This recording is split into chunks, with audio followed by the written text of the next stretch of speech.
Yes, please.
Yep.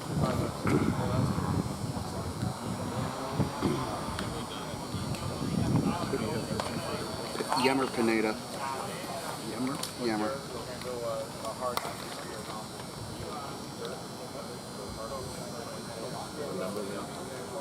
29. Just like Justin Balls, apparently. I didn't realize he had two 29s as well. I know. It's crazy. Crazy little thing called baseball. I'll make sure I got it right on your side. Bruce did tell me it was Hara, Reed, Juba, DH or catcher? DH. Peo, Schroeder, Woodman behind the plate. And then it's Witkowski, Bova. Yep, that's what I got. And Yes, sir. Bova and then Evan Walsh, you said. Okay.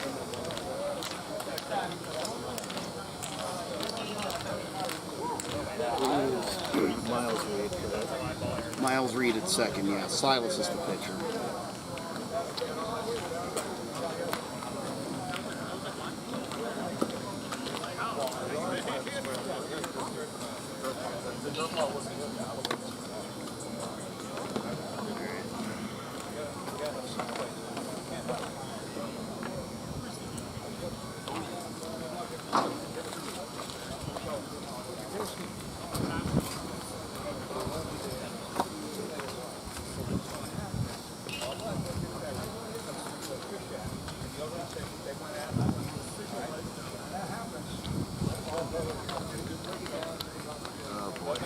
Yard's going to soon. Radar suggests 10:15, 10:30. Alright, well, another 1-0 game wouldn't be the worst thing, as long as it's in 7 innings. Right. Not like 8 innings that we play against the Expos, the game against the Semis, or 2-1 game we play against the Reading Bulldogs, 2017 championship. That was a 2-1, yeah, 2-1 game. Amazing that the Bulldogs took us to 10 innings in 2-1 game here. And we had like all sorts of offensive records for the club. Coach Steele. No anthem, right? No anthem. We're just going to get into it once they're done. So you can do what you need to do.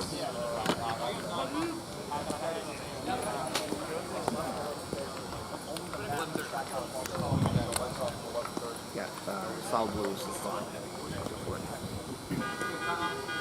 Good evening, ladies and gentlemen. We welcome you to Maplewood Field on the campus of Malden Catholic High School for game number 4 in this Best of 5 2024 Intercity League Baseball Championship Series. We are very grateful to all the ICL teams and their fans who have participated throughout 2024. But this matchup is the final 2 teams standing, the Andre Chiefs and the Lexington Blue Sox. To recap the action to this point, the Andre Chiefs took games 1 and 2 last week, and Lexington fought back on Friday evening to make the series 2-1 in favor of the Chiefs. Which brings us to tonight's game 4 in this best of 5 series. If the Chiefs win tonight, the series will conclude and they will be the 2024 champions. If Lexington can stave off victory once again and win tonight, the Blue Sox will force a final and decisive game 5 currently scheduled for tomorrow evening, if necessary and weather permitting. Fans, our umpires for tonight's game are the plate umpire, Alan Hale, and our base umpires, Sam Finn and Michael Lightbody. Once again, we welcome you for attending tonight's game and supporting ICL Baseball. Good luck to our teams. Yep, we are back at Maplewood Field at Malden Catholic High School, Malden, Mass. for Game 4 of the 2024 Intercity League Championship Series here on the Blue Sox Baseball Network on YouTube. Sam Feely here with you, ready to bring you the play-by-play story. And yeah, it is a hazy night tonight. Some rain showers passing through earlier today, rendering Morelli unplayable this evening. But we've been able to secure Maplewood. And last year, Game 5, which was last year's championship series, which was originally scheduled to be played at Morelli, as all championship games are, was moved here. And the Chiefs, on their home turf, despite being the away team, wrapped up a huge victory over the Expos to complete a comeback from 2-0 down in this best of 5 series to win their first ship since 2014. And now they're looking to prevent the Blue Sox from forcing a Game 5 tomorrow night and win back-to-back titles. Evan Walsh will get the start tonight for the Andre Chiefs. And this is the Lexington Blue Sox lineup he will face. Jake McElroy will lead things off at third, followed by Jeff Costello in center. Anderson Jimenez is at short. Julian Alvarez is the DH. Ben Leonard is in left. Josue Feliciano is at first. Justin Bosland is in right. Max Dushny is behind the plate. And Dylan Walsh rounds out the 9-man lineup at second base. Blue Sox lost the first 2 games of this series, running with a 10-man lineup. Won 1-0 on Friday night with a 9-man, and we'll see if they can force Game 5 or if the Chiefs will win back-to-back titles. Yammer Pineda.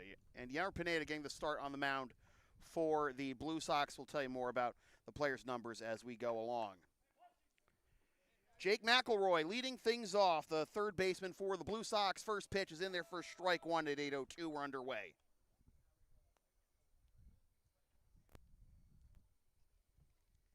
Lefty Walsh, working from the stretch, gets the inside corner, strike 2.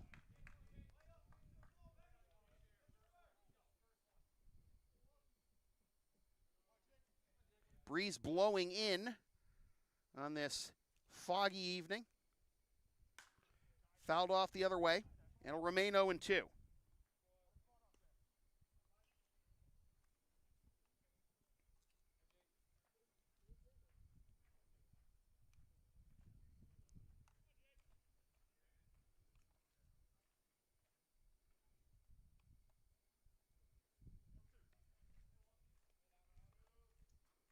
Walsh with the arm dangling, comes set.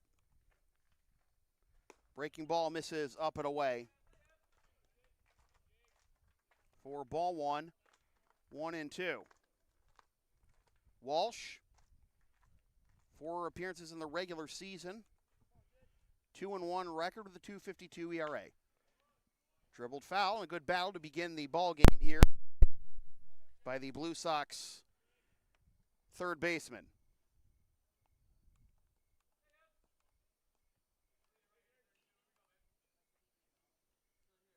Walsh did not face the Blue Sox in the regular season.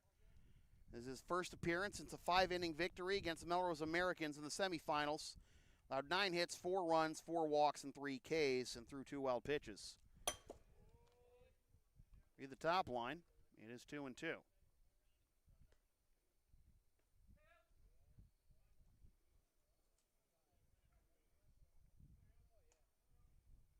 A very short backstop here at Maplewood, and as such, the best camera angles we can give you don't get the corner bases, but we broadcast at this level, you're used to it.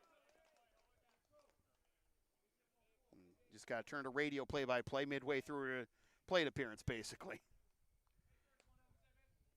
You make do with what you have available to you.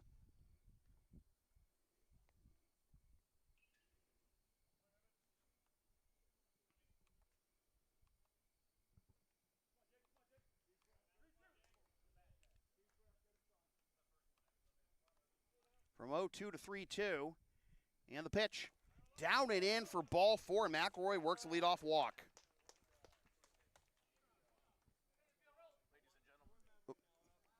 Ladies and gentlemen, the pitcher for the Chiefs is Evan Walsh. The leadoff batter was the third baseman, Jake McElroy.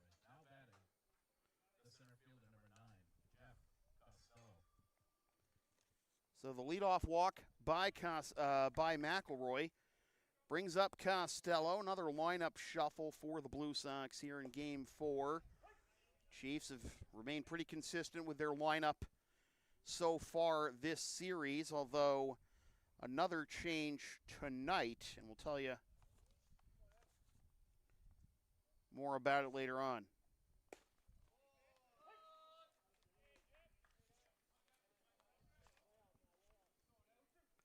Oh and 2 is the count to Jeff Costello.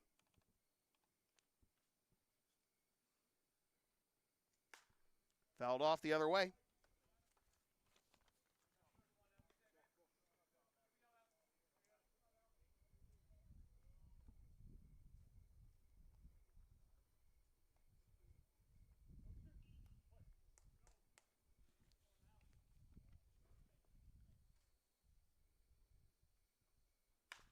Waited on, grounded the other way. Reed will go to second for the force on the lead runner, but the throw is off target, and it's first and second. Now batting, the shortstop, number 2, Anderson Jimenez.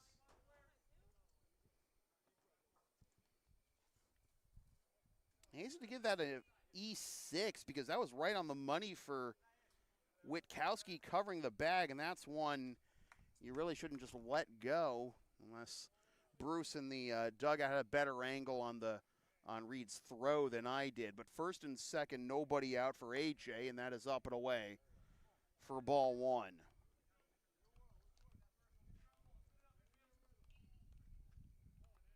Walsh in his career in the postseason dating back to 2015 is 5-2 with 2 saves and a 2.38 ERA.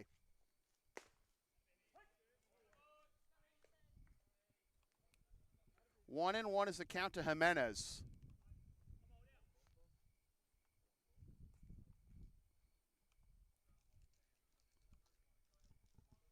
Jimenez batting .444 than 1135 OPS this postseason. Hits this one to left center field. That's down for a base hit. Around third and being waved home is McElroy. Costello on his way to third. He's safe, and Jimenez into second. 1-0 Blue Sox.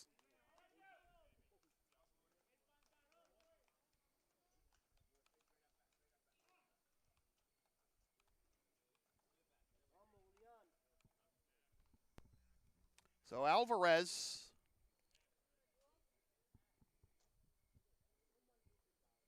will step to the plate with 2 runners in scoring position, nobody out. The designated hitter, number 25, Julian Alvarez. Jimenez picks up another RBI.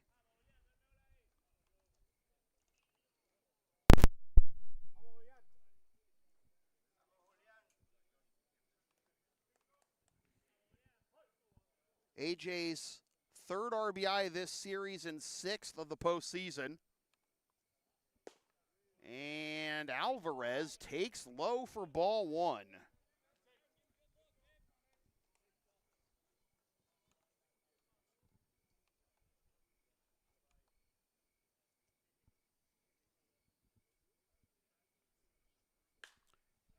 Fly ball into center field by Alvarez. He's watching it. It's deep.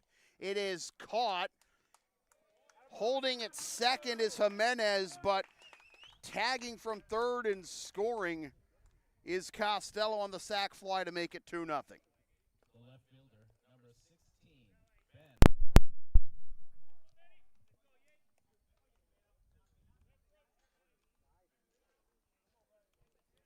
With the wind blowing in and the humidity, that's not a ball that usually stays in the ballpark in that part of Maplewood, but Blue Sox will take the runs any way they can get them. They lead 2-0. And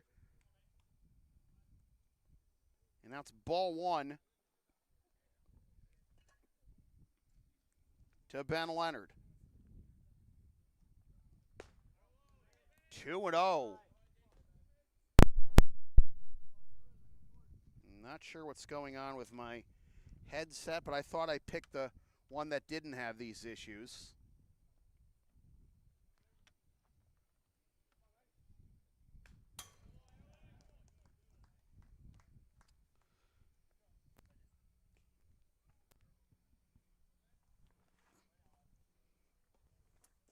At what point do I just throw the other one away, right? It's on me. 2-1 after the foul ball.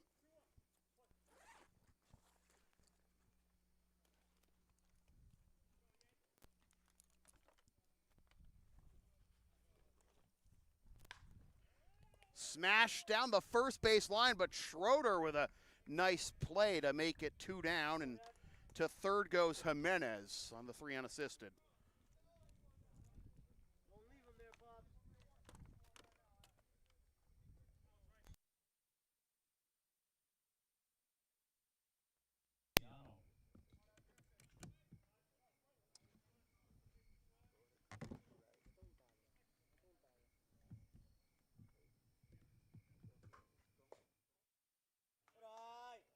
Ball 1.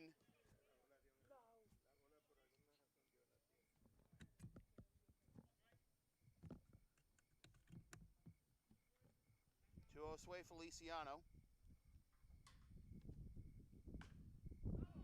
Fouled off of Sway. Count will even at 1.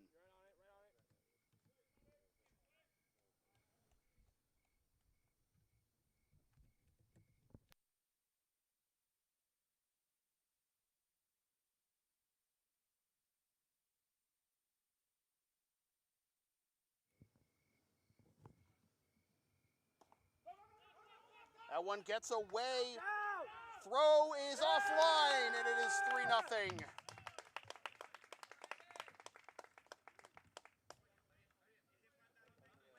Walsh essentially sprawled on top of Jimenez. That was the only way he could have even secured the ball. Good read, Bob. The wild pitch brings him home.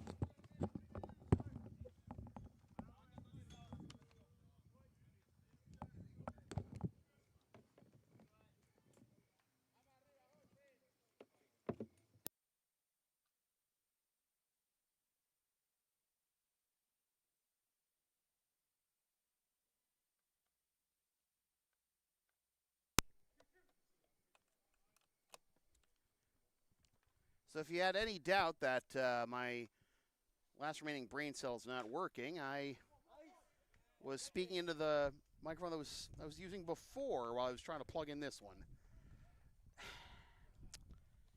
Sway grounds out. That ends the inning. The Blue Sox get 3 runs on 1 hit and leave no one. It's not 38-0. It is 3-0 after half an inning. I'm going to take a moment to make sure everything's working here.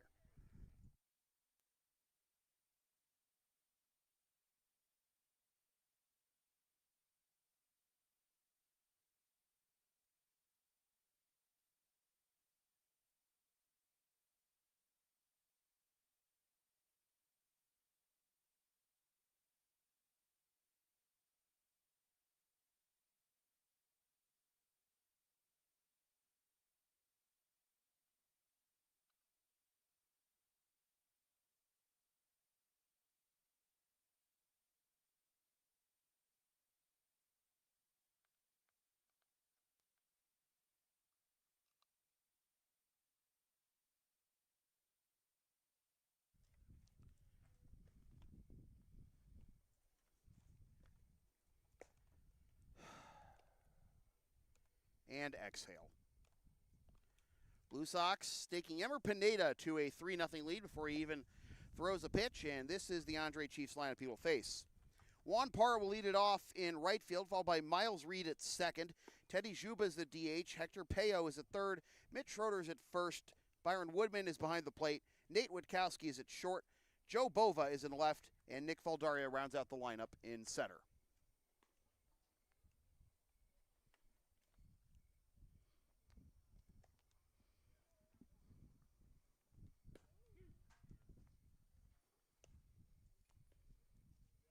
Wind was blowing in. Now it's more of a crosswind right now. The American flag on the left field foul line is whipping out towards left field. We're now into the parking lot, essentially, behind us. Ladies and gentlemen, pitching for the Lexington Blue Sox is number 29, Emmer Pineda. Leading off for the Andre Chiefs, the right fielder, number 8, Juan Parra. Juan Parra to lead things off. Hit the game-winning home run in a rally by the Chiefs in their Game 5 victory in last year's championship series here at Maplewood, leading things off against Pineda. Take strike one. Pineda, former Kansas City Royals farmhand. And Parra, best hitters this circuit has ever seen, one of the best leadoff hitters. Pineda misses up but in for ball one.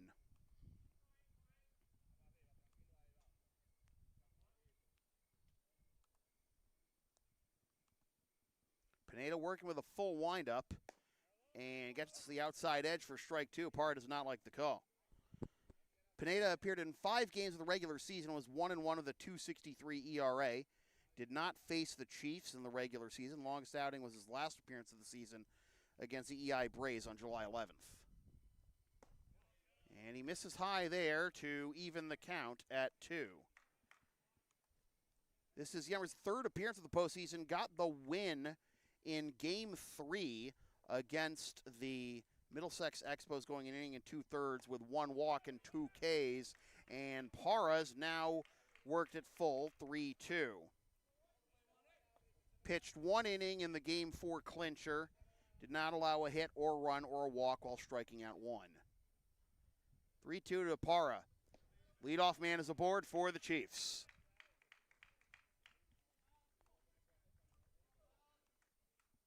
The second baseman, number 4, Miles Reed.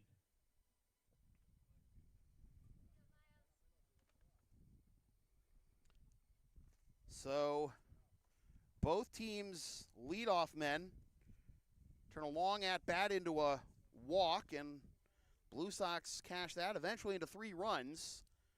Let's see what happens after the Chiefs get the leadoff man on by the base on balls. 1-0's the count to Spida. Miles Reed, the Andre Chiefs, second baseman. And I have to get confirmation from Bruce on whether that was a E4 on his throw or an E6 by Witkowski. On the E6, thank you. Yeah, I was going to say, I was leaning E6 because that looked like a ball he should have very easily caught. Don't think they were ever going to get the double play, but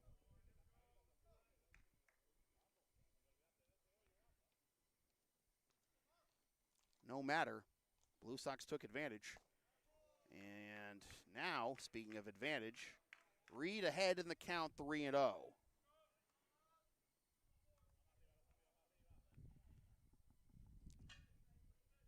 Miles 1 for his last 6 over the last 2 games. Takes a strike.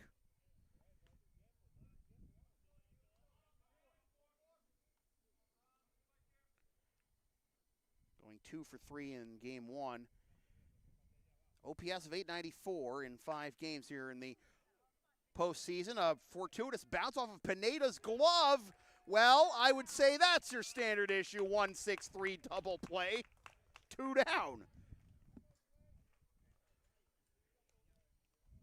Totally routine. How's the quad sway?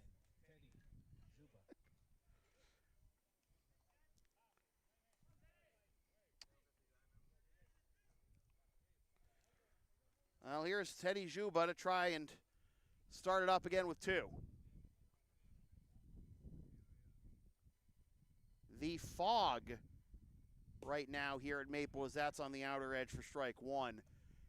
The wind is quite visibly carrying it through the lights. It's something to behold here.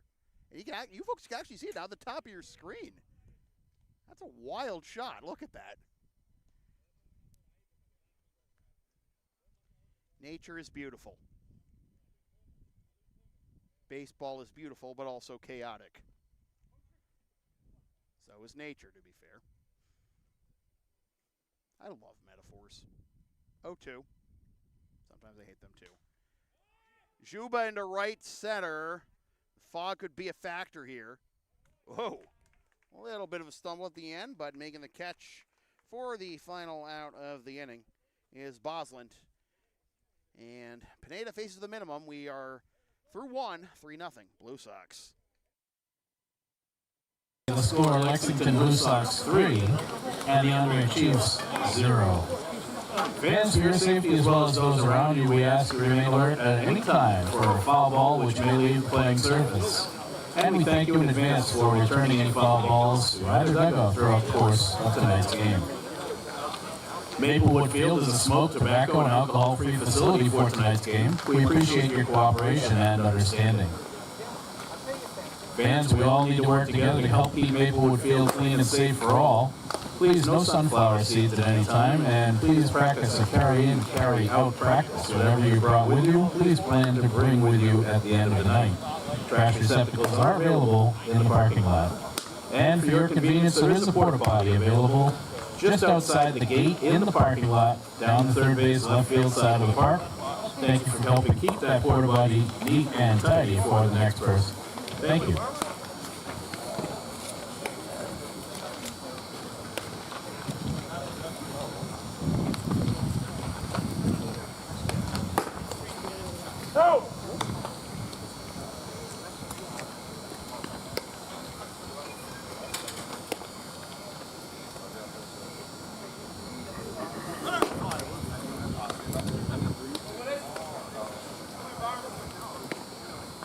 Leading off for the Blue Sox, the right fielder, number 29, Justin Bosland.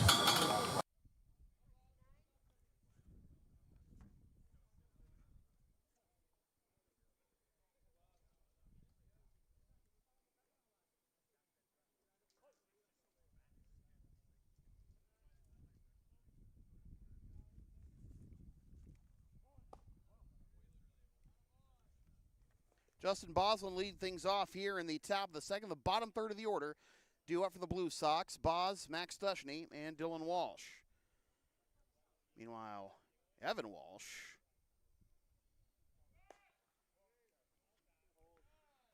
I don't know, man. Why would you try to lay one down here with the fog sinking in so low? Try to make it hell for the outfielders.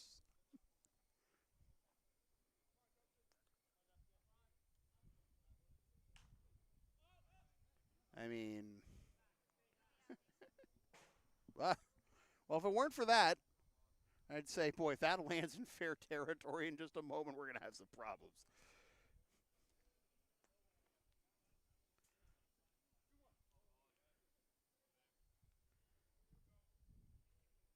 Look at this scene. My God.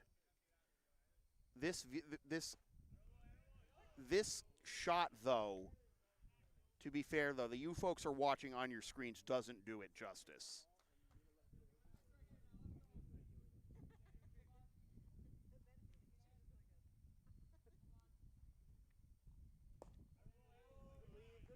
Silent Towels Hill.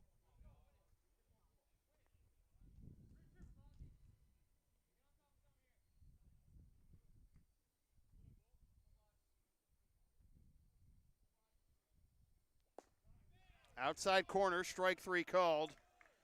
Bosland is rung out for the first out of the top of the second.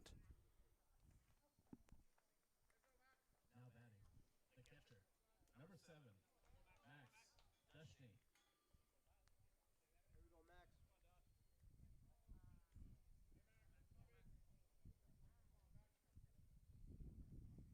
Here's Max Stushny.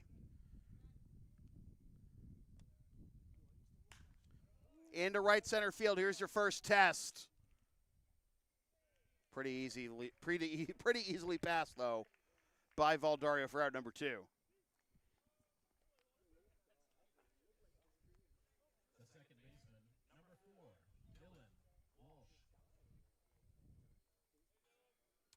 All right, chat. You know it's subscribers only, but those of you who have been subscribed, drop your best horror movie or horror game baseball puns in the chat. Let's see it.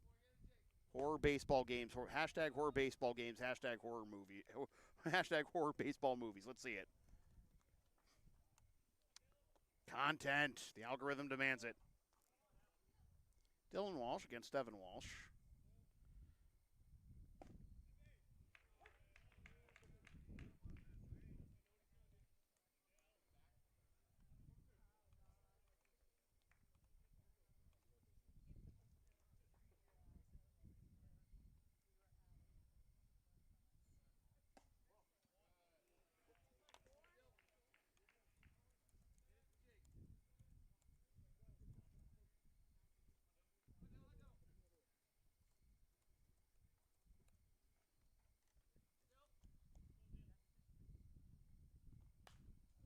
Fouled off.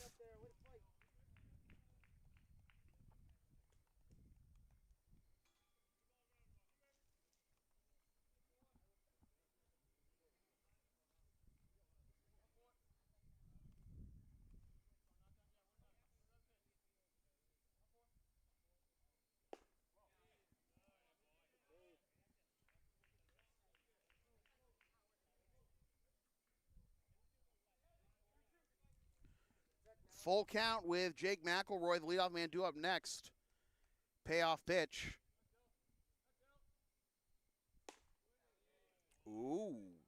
Oh, now it's 3-2. Excuse me. I had the full count already. I heard 3-2 from the umpire, but my mistake.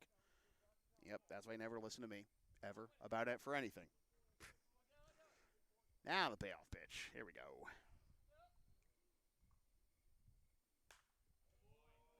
Do it again.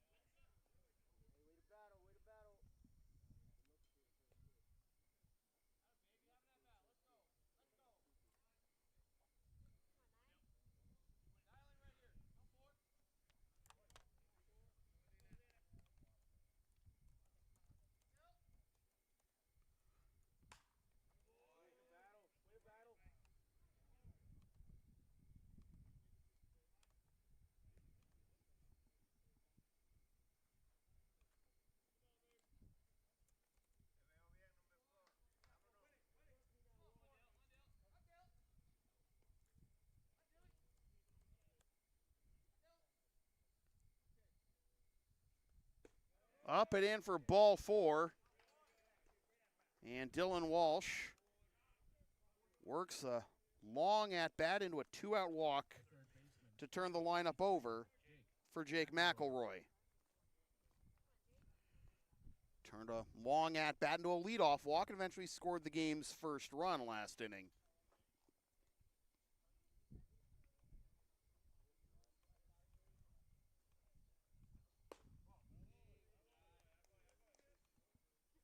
One and 0 to McElroy.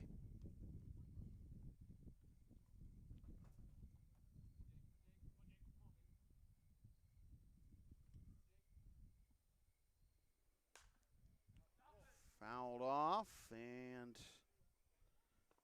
leaving the count at 1.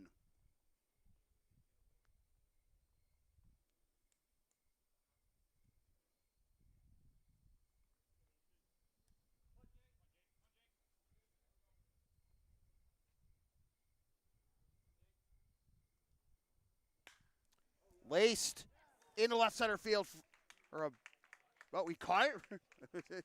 I'm sorry, everyone was in my way and I heard people applauding. I thought, I'm sorry, folks. This is why I prefer working games at Morelli, because we have an elevated view and, yeah. Already got a lot of stuff I got to deal with. I apologize. Bucket and a half in the books. Still 3-0.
That was an intentional self-burn I just dropped in the chat, folks. Listen, if you're going to be able to improve as a person and as a professional, you got to be able to laugh at yourself and your own mistakes. You people mean the world to me. As always.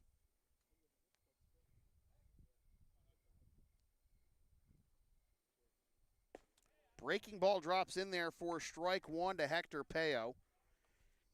And for those of you who might be trying to keep tabs on the weather, radar looks like we won't have to worry about anything until maybe after 10 o'clock here in Malden.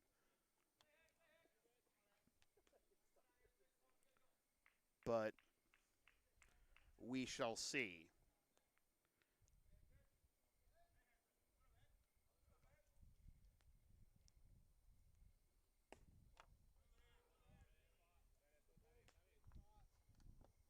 How are we looking right now, Mark? Clear for now?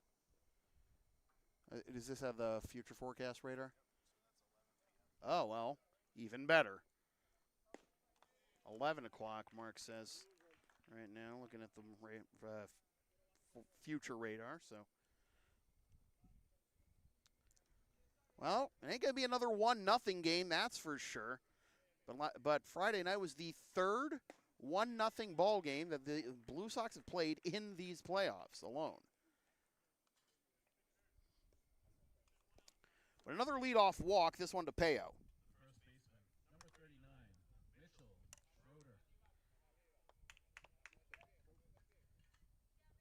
The win on Friday night, by the way, for the Blue Sox ensured they continue to have never been swept in a 5-game playoff series.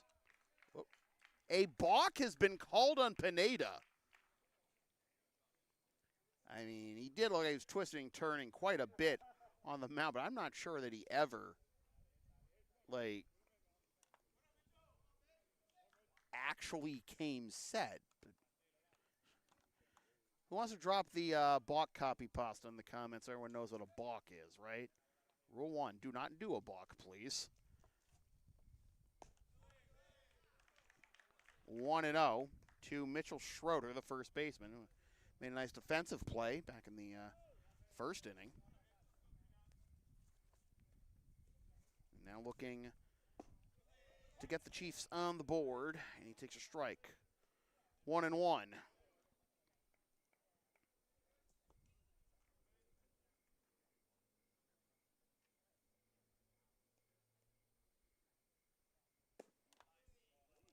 Two and one.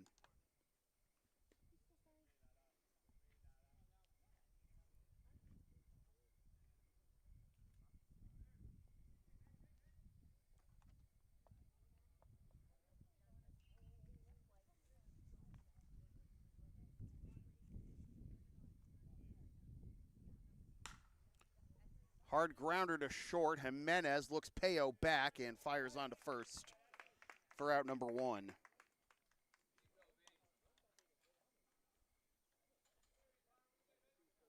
batting, the catcher, number 25, Byron Woodman.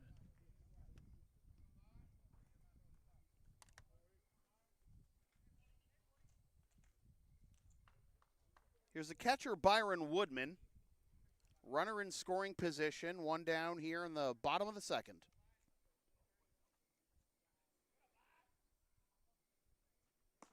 Swing and a miss late on the fastball for strike one. And in addition to the fog and how it could potentially affect fly balls in the outfield, wonder if, especially for a guy like Pineda who's, tall and comes at you with a good fastball. Wonder if the fog might disguise his release at all. It's not obviously he's not completely blending in, but easy for me to say, of course, from back here. Sway steps on the first base bag, 3 unassisted for out number 2.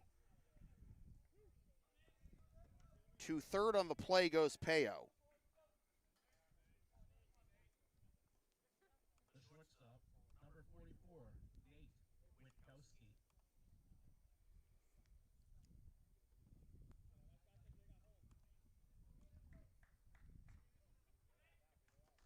So it'll be up to Nate Witkowski to try and cash in on the leadoff walk and the subsequent balk. With Peo now at third, that's outside for ball one.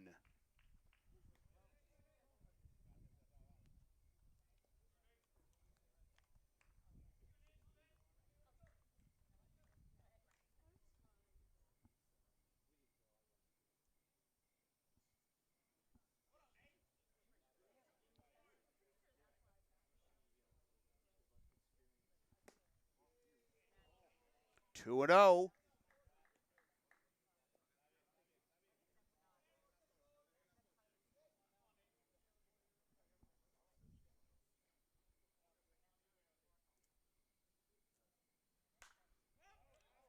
Pot foul out of play for strike one.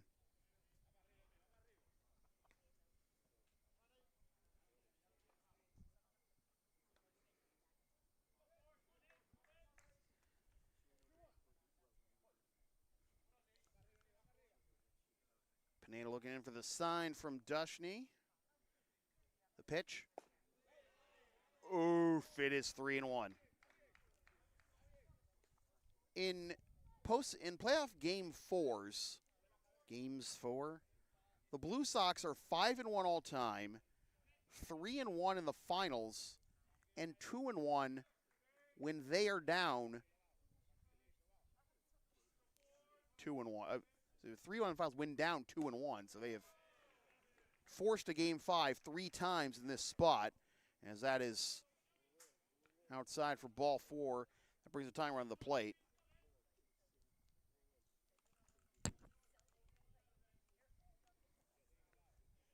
Last time they were in this spot, down 2-1 in game four, they lost to the Middlesex Expos in the championship series in 2022.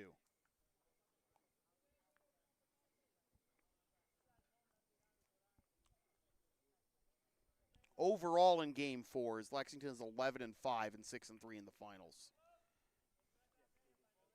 Now batting, the left fielder, number 3, Joe Bova. Blue Sox 14-6 on Sundays.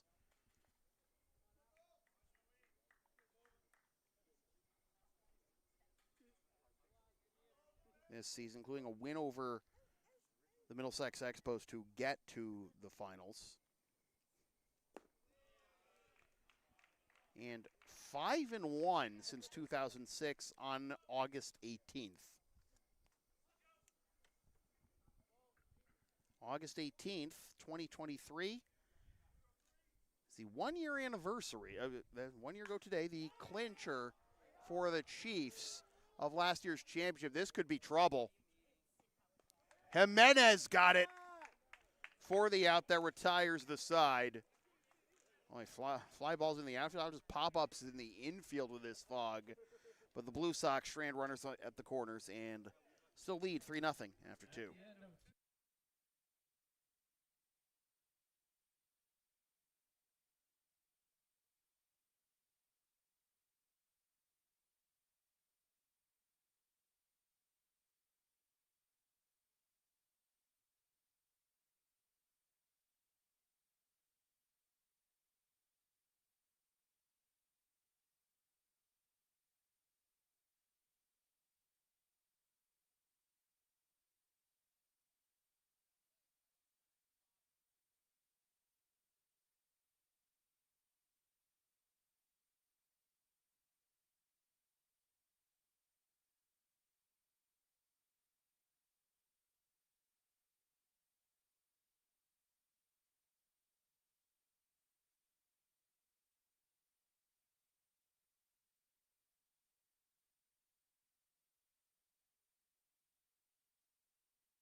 1-0 is the count to Jeff Costello.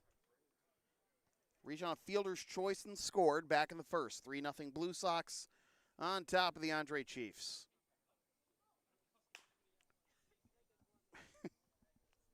Look out over there, Ricky. 1-1.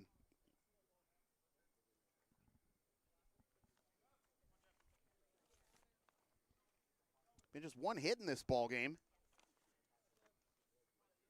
That was Jimenez's RBI single.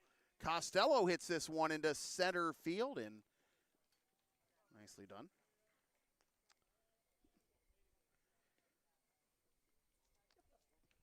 The shortstop, number 2, Anderson Jimenez. Valdario able to snag that sinking fly ball. Looked like he picked it up off the shoe tops in the end. Jimenez, an RBI single his last time. Picking up his 7th ribby of the postseason. He catch that? He did. 2 down. Another sinking liner, this time caught by Reed over at second. Now batting, the designated hitter, number 25, Julian Alvarez. And I misspoke. Actually, Jimenez's 6th RBI, not 7th. 6th RBI of the postseason. RBIs in each of the last 3 games now. And Jules ahead 1-0. Alvarez with the sac fly his last time. Also his 6th RBI of the postseason. He is ahead in the count 2-0.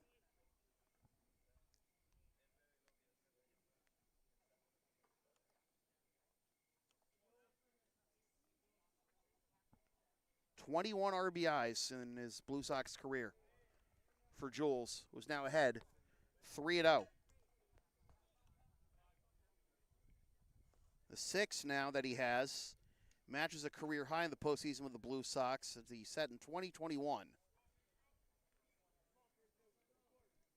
Each of the past 2 postseasons, he didn't have any ribbies. And Jules draws a 4-pitch walk to keep the line moving. The left fielder, In 2016 rather, 5 RBIs and 13 hits in 9 games in his first postseason with Lexington. So Jules draws the 2-out walk, keeps the inning alive for Ben Leonard, who hit a ground ball to first, his first time up. Smash to second, Reed has it on to first. And the inning is over, and nothing comes of the 2-out walk through 2.5. 3-0, Blue Sox.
9-1-2 due up for the Chiefs here in the bottom of the third. Nick Valdario, Juan Parra, and Miles Reed. Pineda back to work. Swing at the first pitch as Valdario hits into foul territory, and he'll get out of there for a strike. 1-0-1. Before Valdario settled into the batter's box. Heard Teddy Juba telling his guys, let's win this inning. Oh, curveball.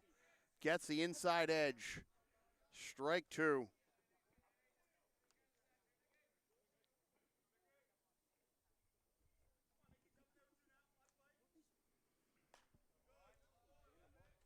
Fouled off the other way. Do it again at 0-2.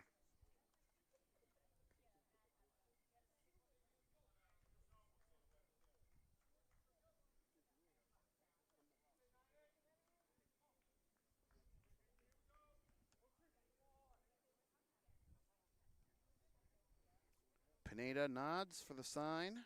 Just got from Dushney. Winds and delivers the 0-2. Outside. 1-2. Came across a bit too much on that one. Didn't look like cutter there. Just a fastball and let go of too late. And didn't get to the backstop, and no runners on base, so no harm there. But still ahead of Valdario, 1-2. Fouled off. Look out! Oh, boy. Angie, all right over there?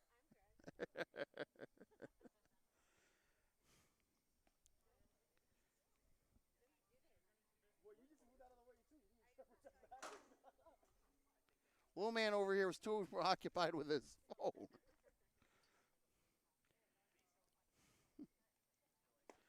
I know Katrina's watching at home right now saying, "You're one to talk." 2-2.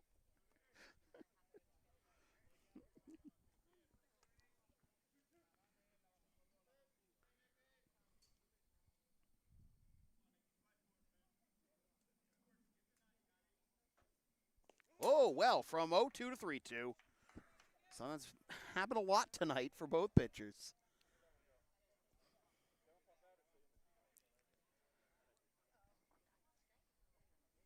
Well, the Blue Sox didn't end up paying for leadoff walks in the first and second, but you have to figure that trend can't last against this Chiefs team.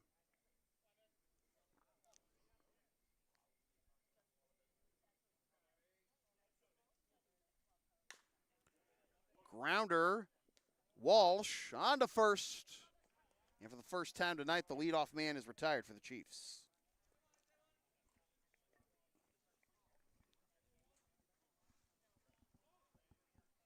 The right fielder, number 8, Juan Parra. Here's Parra as the lineup turns over for the Chiefs.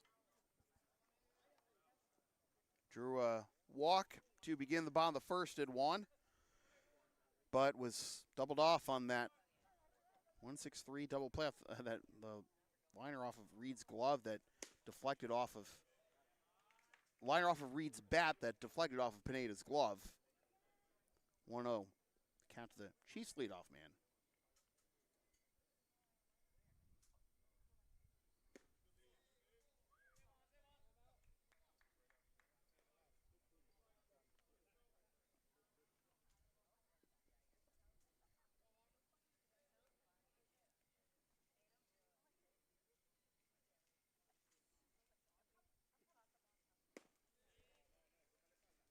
Again, Pineda in another 3-ball count.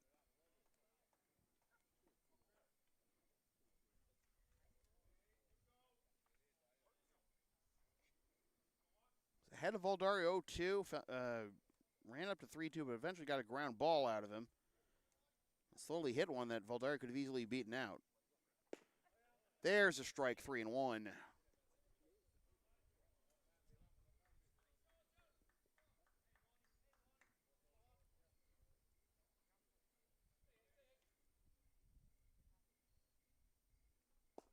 Ball 4, and Parra is aboard for the second time.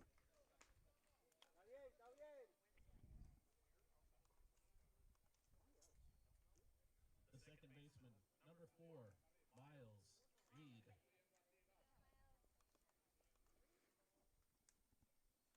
One out, runner on first. Here's Reed, hoping to avoid the same fate as his last at-bat.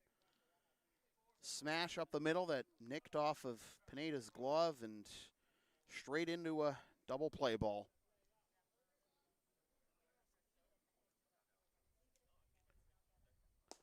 Think about bunting here, and strike one.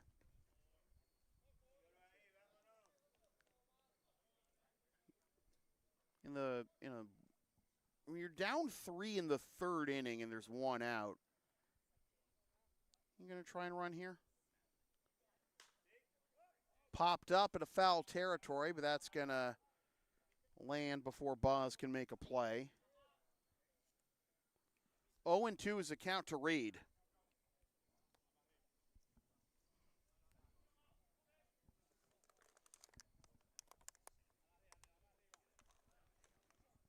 Juba due up next. He just needs to get on any way he can here to bring Teddy to the play as a potential tying run. Breaking ball waited on, chopped to short. Jimenez will step on second himself on the first. Double play and the inning is over.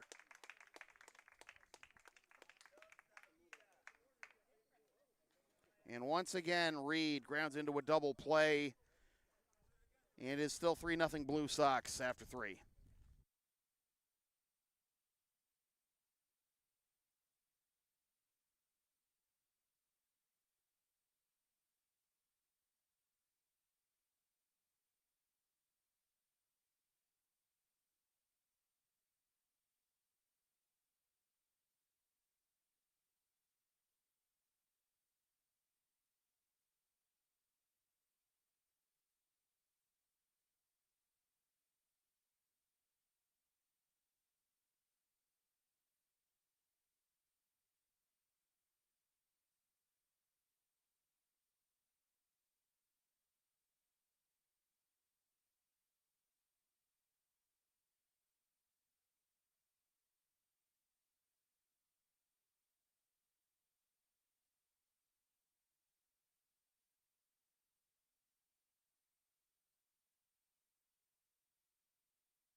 Well, you might have seen between innings with my mic muted and me berating Alex Wojcik behind me. Mrs. Wojcik, come get your son. You might have seen Miles Reed hobbling off the field, and there's going to be a defensive change for the Chiefs. Tyler Ferdinand is now in the game at second base, and he's in the number 2 slot in the order for Miles Reed. That is low for ball 1 to Josue Feliciano. So Reed 0 for 2, grinding to 2 double plays, and not the performance he was hoping for. Here's a little looper to third, and Payo fires on to first for out number 1.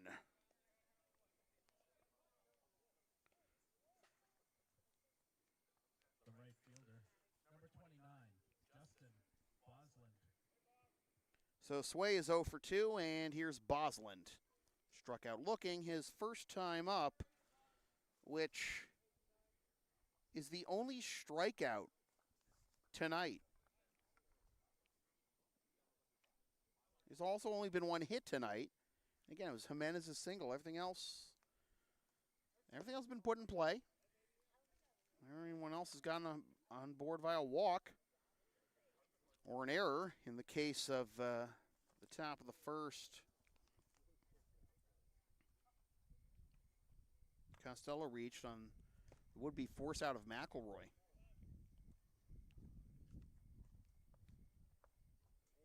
Wind is blowing in. Not terribly strong, at least at slightly higher altitudes, because the flag in left field is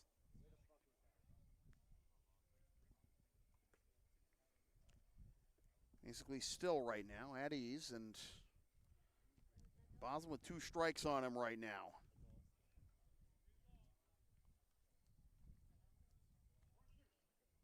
One and 2 the count to Bosby, followed by Dushny. If anyone gets on, Dylan Walsh. Evan Walsh delivers. High for ball 2. 2-2. Well, you have to wonder if the fog will get much worse than this as the night goes on.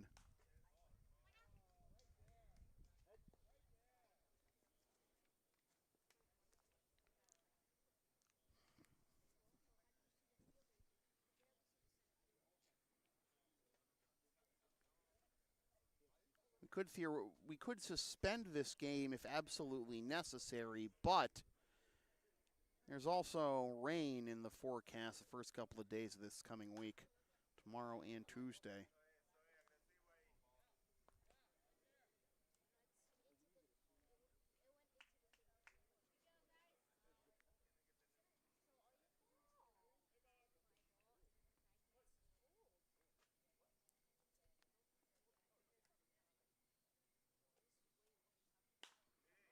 Boston with a fly ball to right center.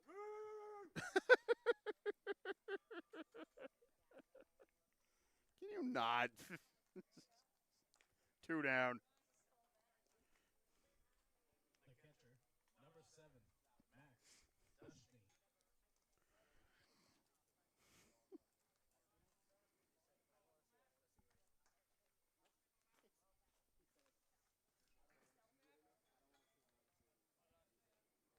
Here's Dush. All the way out there, that's not going to do anything anyways.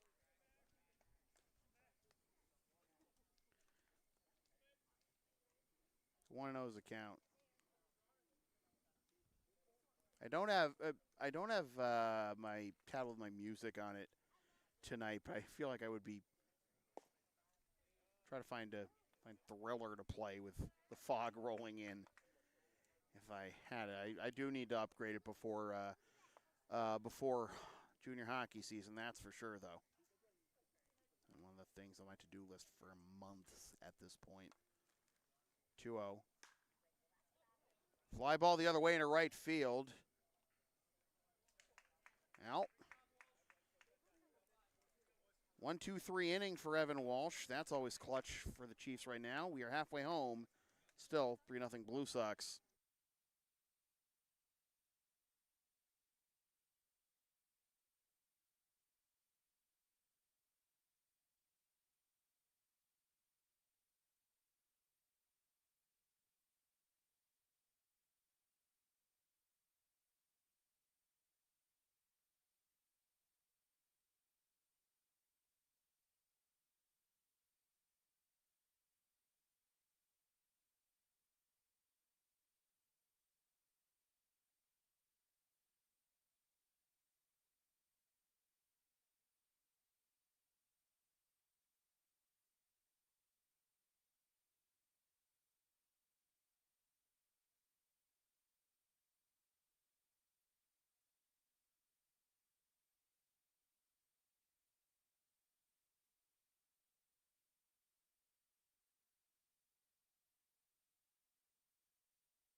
Teddy Juba to lead things off here in the bottom of the fourth for the Andre Chiefs. Down 3-0 to the Lexington Blue Sox. Game 4 of the 2024 Intercity League Championship Series. The Chiefs win tonight.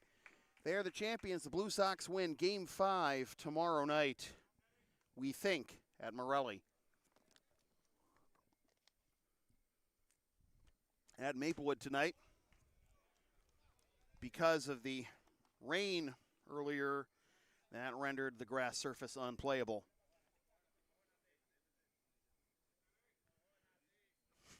Oh, and this fog doesn't render the game unplayable? 3-0, I know, right?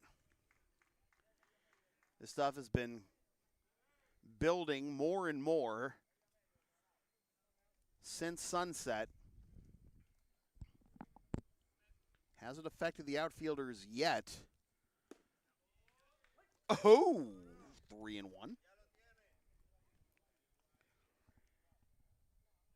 Teddy with a fly ball to right to end the first, his first time up. Up and in for ball 4, and he picks up a walk. That is the 5th walk now drawn by Chiefs batters, but no hits yet for the Chiefs against Yemmer Pineda.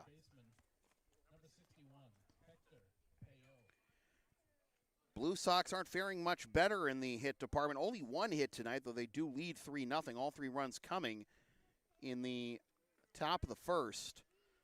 A walk, an error, a single, a sac fly, and a wild pitch brought home those 3 runs. 1-0 to Hector Payo.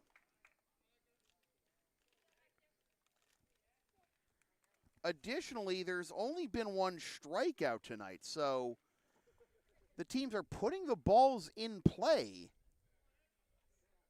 into this fog bank. This one gets past Pineda. Off-balance throw. Only play will be to first. Fine effort by Dushny on the off-balance throw. He does get Payo, but into scoring position goes Juba.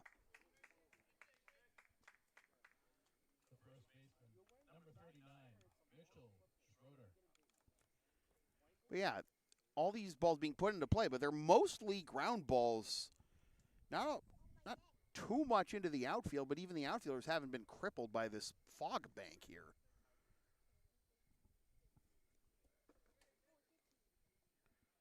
Oh, inside for ball 1. So no hits yet, but 5 walks drawn by the Chiefs off Pineda, plus a balk. Evan Walsh has only allowed the 1 hit, 3 runs.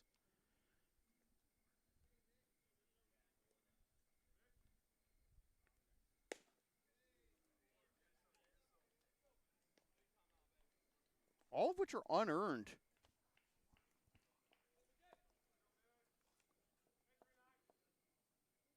Three walks also issued. 3 walks issued by Walsh, but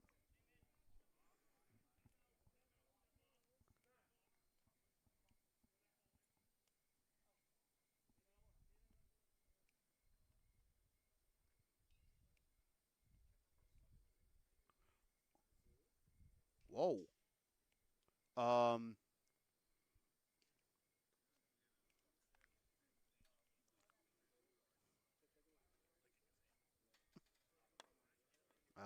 Oh, that's what's going on. Yeah, I was going to say.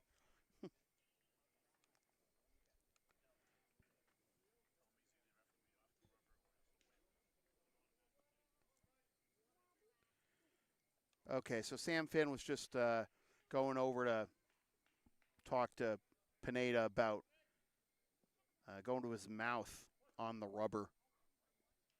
All right, that's what was going on. All right, so.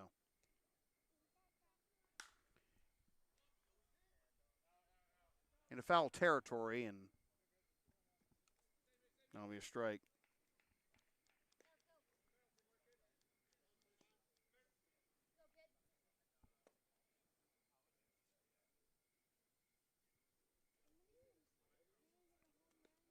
So, wasn't a substance check, just Sam just making sure that Pineda understood what was going on. It's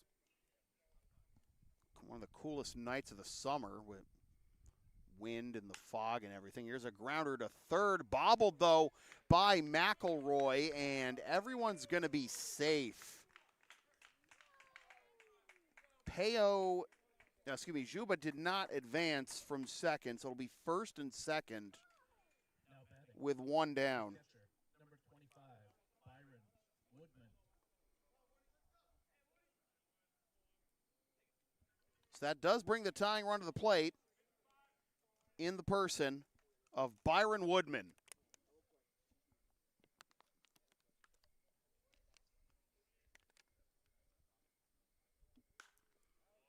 Fouls this one off.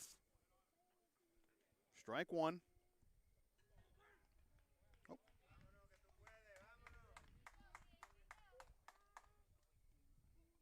Heard some yelling coming from the field. I wasn't sure if there was something going on, but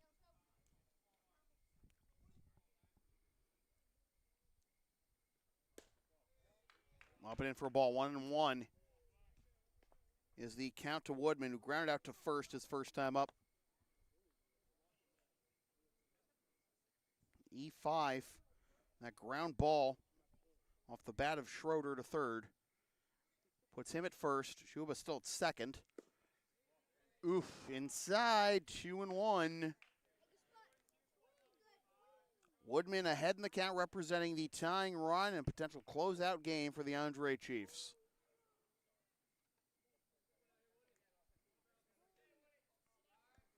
Blue Sox with 3 runs on 1 hit in the top of the first. Woodman went around, says the home plate umpire, and it is 2-2.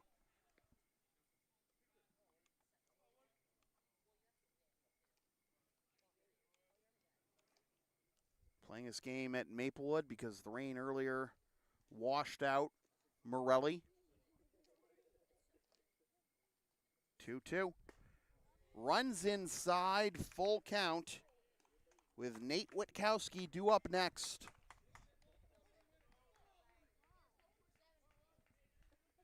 To figure,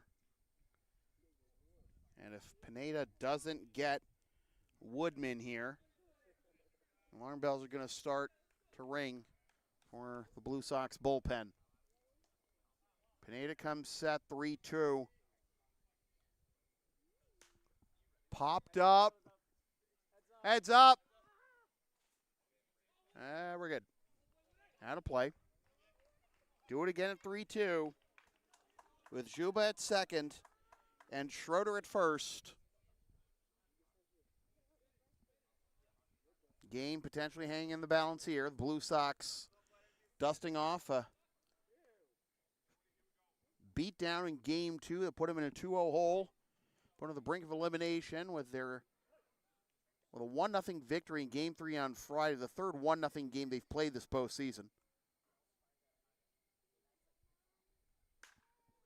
And fouled off again. Long at bats.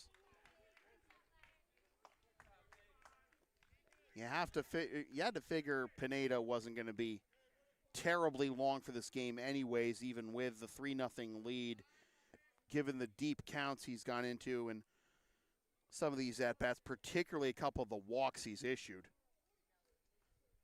5 so far, in danger of making it 6. And there it is. The bases are loaded with 1 out.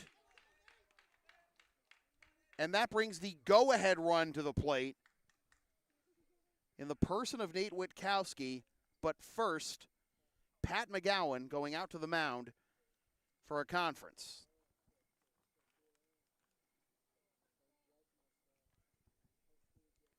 Walk number 6 of the game issued by Pineda to load the bases for Witkowski.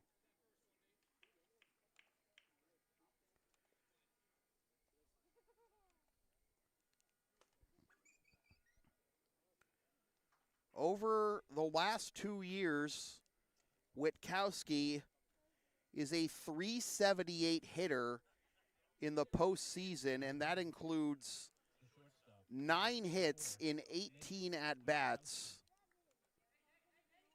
through the first 6 games of the Chiefs postseason this year. He was held hitless for the first time this postseason in Game 3. Low for ball 1.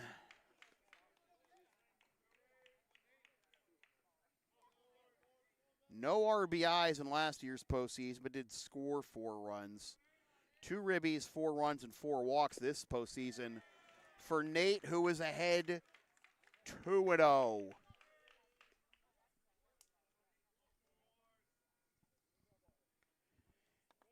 Juba at third, Schroeder at second, Woodman at first, and a hitter's count for Witkowski. Does he have the green light, or is it the Statue of Liberty play? Outside edge for strike 1, 2-1.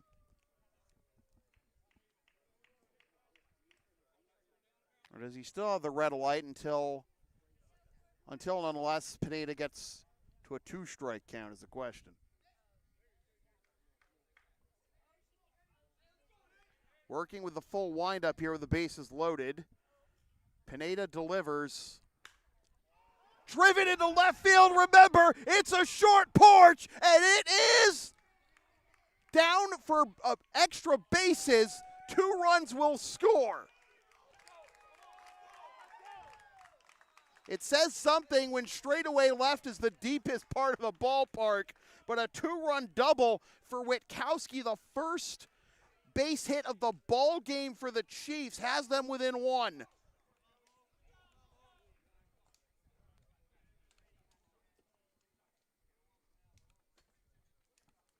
No Maplewood special for Witkowski, but he does get into scoring position as the go-ahead run with the tying run 90 feet away, and that is going to do it for Pineda.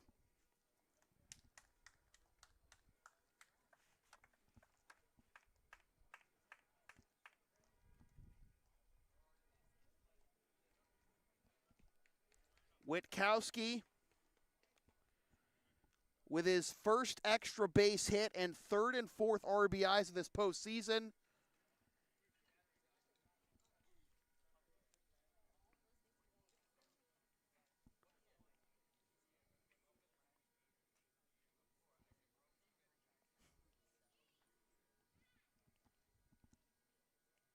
I'm trying to figure out where all these honking horns. This is. It's not anything in here, is it? Well,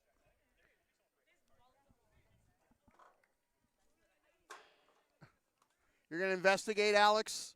All right, let us know what happens.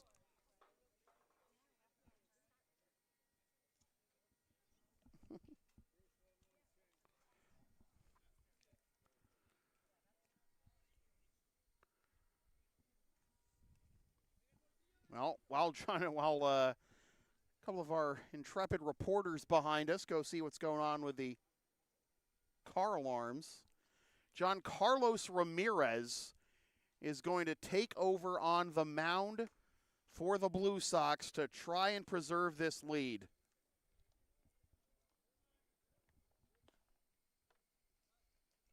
And all of a sudden the car alarms stopped, for the most part anyways. Ladies and gentlemen, your attention please. Now pitching for the Lexington Blue Sox, number 3, Jean Carlos Ramirez. Ramirez now pitching.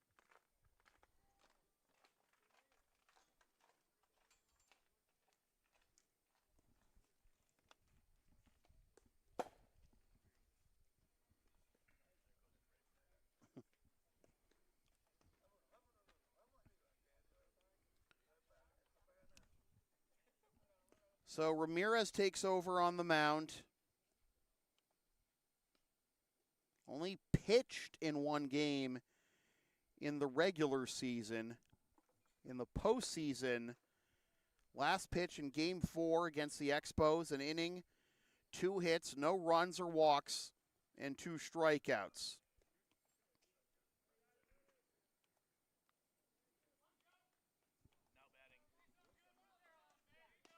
Now batting for the Chiefs, the left fielder, number 3, Joe Bova. So,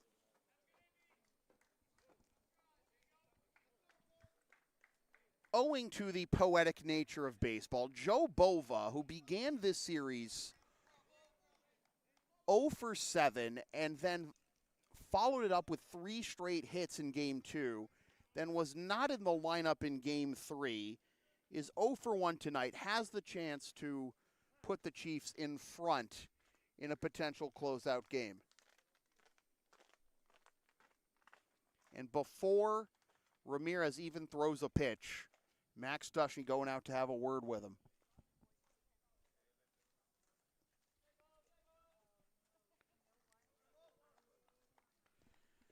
Well, Matt Draper going out to and Cole Donato also warming up for the Blue Sox, and Giancarlos Ramirez just has to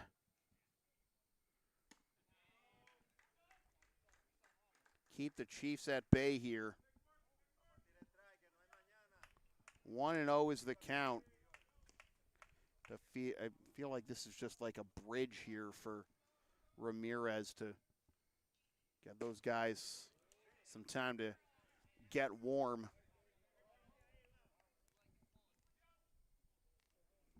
So they're sending Draper and Donato out there to the bullpen so quickly. 2-1 is the count to Bova, with Nick Valdario due up next. Woodman at third, Witkowski at second. 3-1.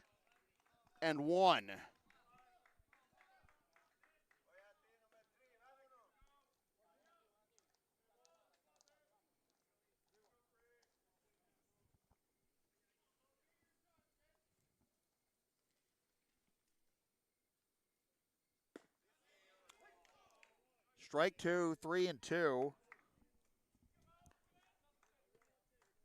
Some of the Chiefs dugout thought that was ball 4, but pretty good for tonight's strike zone, that's for sure. 3-2. Outside for ball 4, and the bases are loaded again. The center fielder, number 98, Nick Valdario.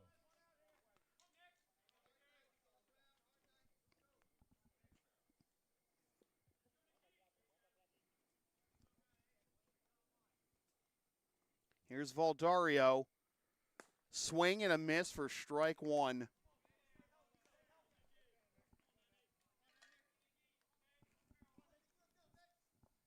Again, Draper and Donato warming in the Blue Sox bullpen as soon as Ramirez came in.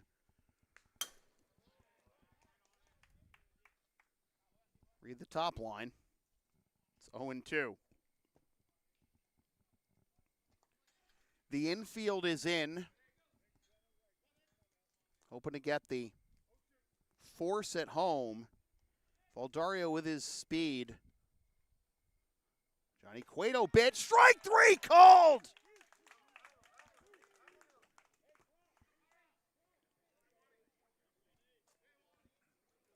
Huge strikeout. The right fielder, number 8, Juan Parra. The first tonight for Blue Sox pitchers. He did the Johnny Cueto twist and froze him.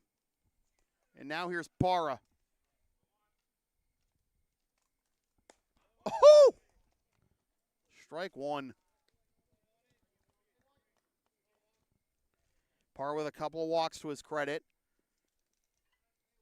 Does he have an encore from 1 year ago tonight? Up and in for ball 1. A home run to straightaway center gave the Chiefs the lead for good in Game 5 against the Expos 1 year ago tonight at this park. But he comes up empty here, and it is 1-2. Breaking ball working wonders.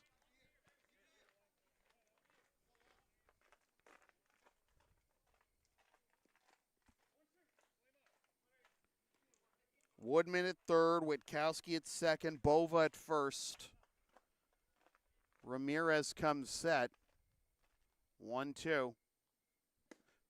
Oh, boy. Appeal down to first. No. Didn't think he went around. But it's close. And in the end, it is 2-2.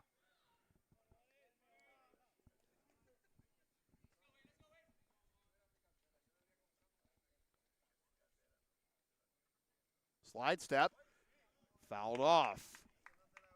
Trying to mess with the hitter's timing.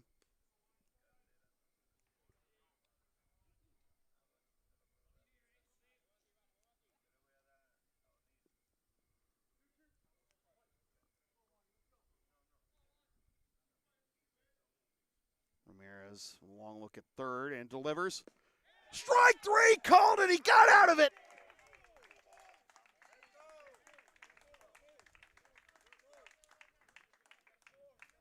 He is a bad boy, just like his preferred walk-up.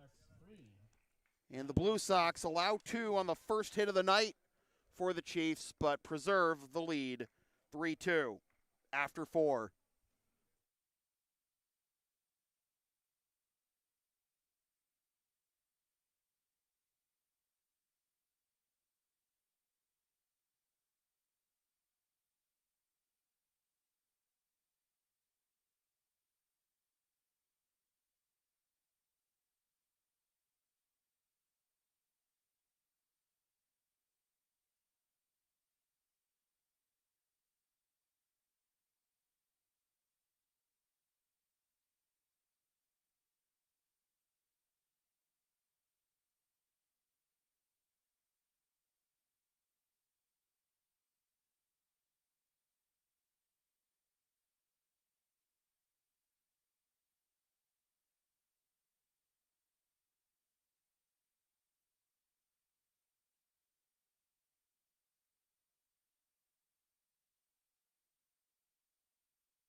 Walsh on Walsh. Who's going to win this at bat? Well, Walsh gets strike 1, and Walsh is behind 0-1, or Walsh is ahead 0-1. You figure it out. Dylan Walsh walked his first time up against Evan.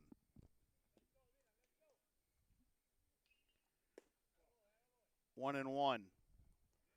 The Andre Chiefs getting to within 1 on a 2-run double by Nate Witkowski. Might have had a shot to go out in other parks.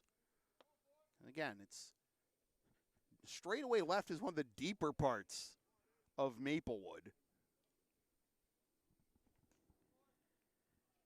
But that brought home 2 runs, and then that was it for Pineda.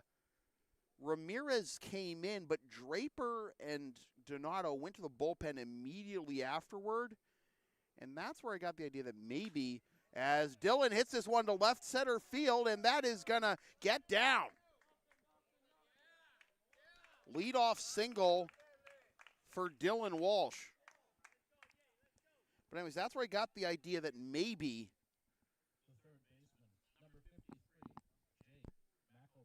Ramirez wouldn't be long for this game.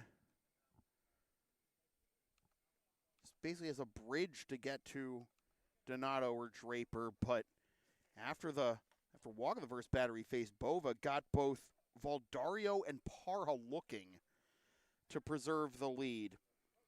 So here's Jake McElroy. Just had a quick word with Rick DeAngelis. Let's see if he's going to lay one down here. Payo's expecting it. It is grounded to his direction. He fields, goes to second. Ferdinand on to first, not in time. Well played by Payo. Just a regular swing there by McElroy, and he did get the lead runner. The center fielder, number 9. But McElroy reaches on the fielder's choice after Walsh is retired. 5-4. So Tyler Ferdinand's first chance at second base after entering the game is successful. It is 0-1 now to Costello. 0 for 2, reach on fielder's choice and scored around the first.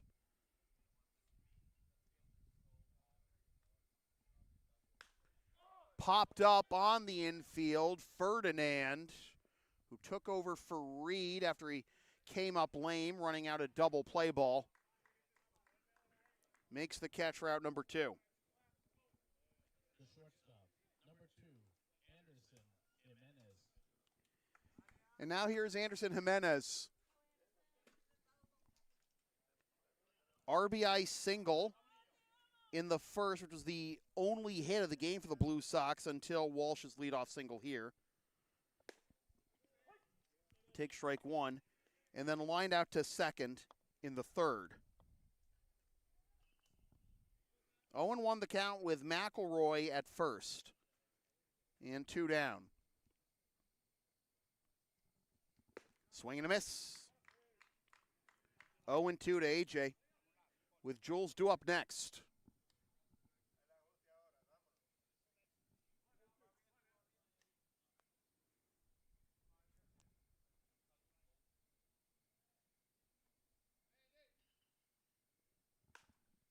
Fouled off the other way, and entire Blue Sox contingent ducking out of the way of that one.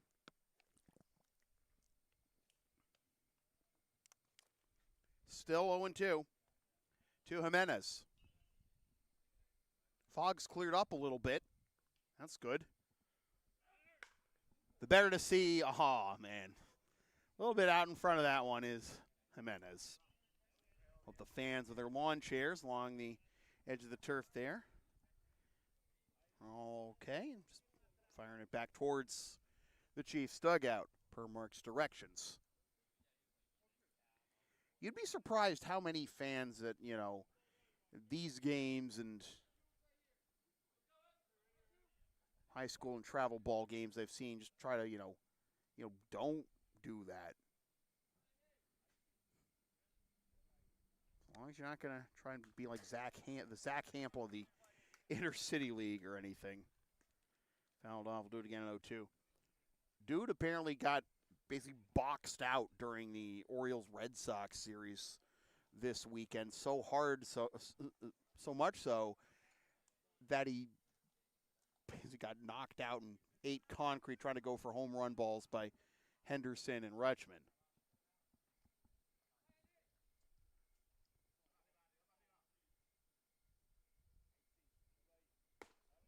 Back pick attempt at first. It's safe. Ball 1 as McElroy gets back in time.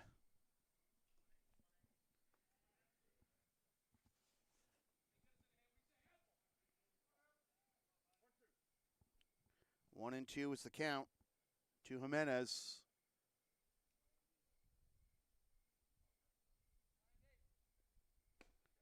High for ball 2, 2-2. So after a few spoils by AJ, couple of takes, and he's even in the count.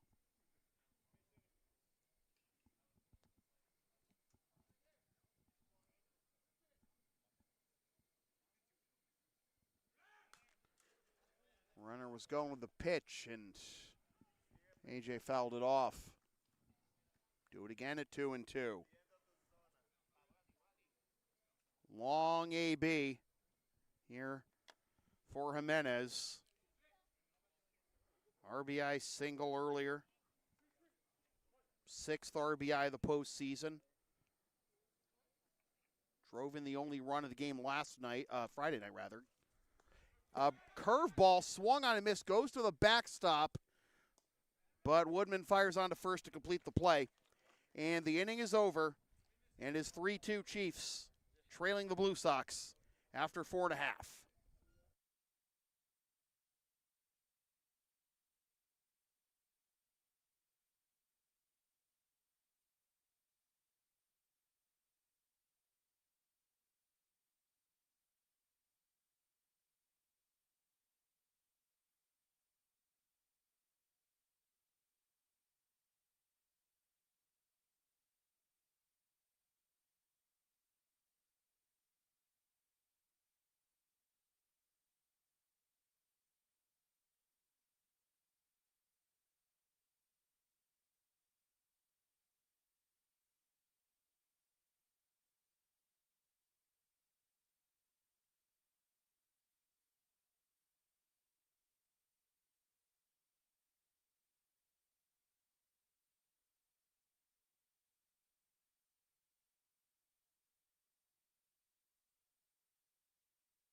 Tyler Ferdinand getting his first at-bat of the ball game.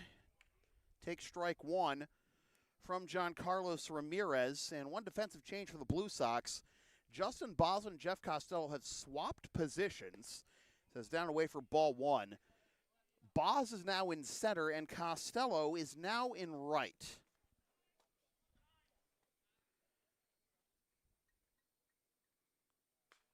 Fouled off. The count will be 1-2.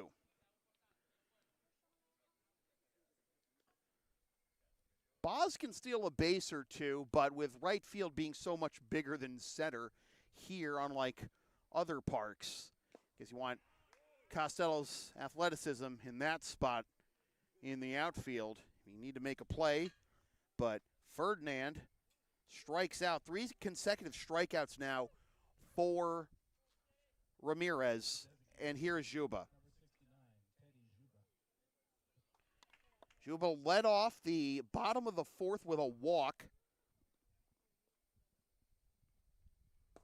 That is down and in for ball one.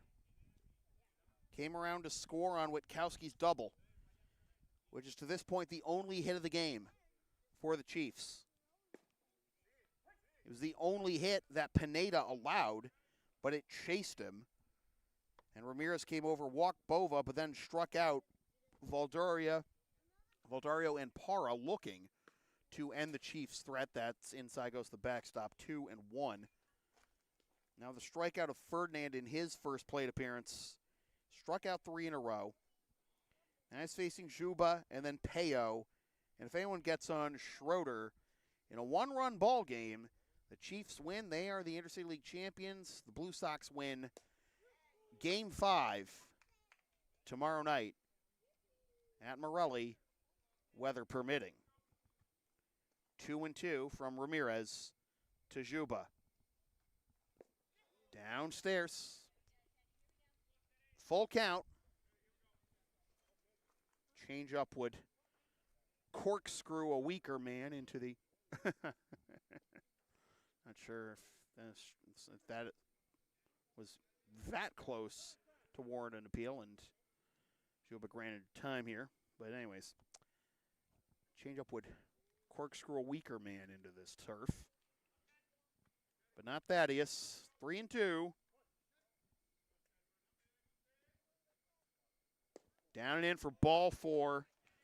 Another typical Teddy game. Second walk of the game.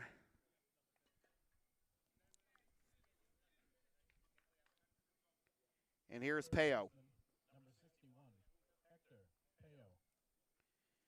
Peo drew a walk his first time up in the second, but was stranded at third. He grounded out to second his last time up. He is 0 for 1. And he is now ahead in the count, 1-0.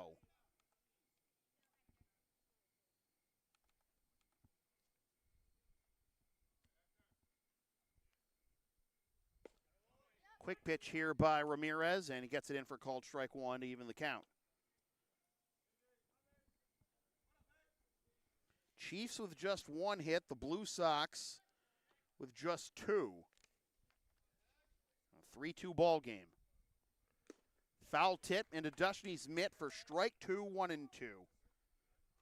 And time granted by the home plate umpire as Dushny trying to collect himself here. Gotta love Juba, fellow catcher, asking, hey, Max, you good? Catchers look out for each other, you know? 1-2 to Peo with Schroeder due up next.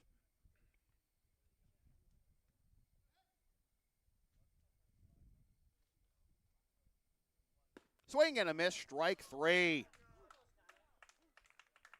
4 strikeouts for Ramirez.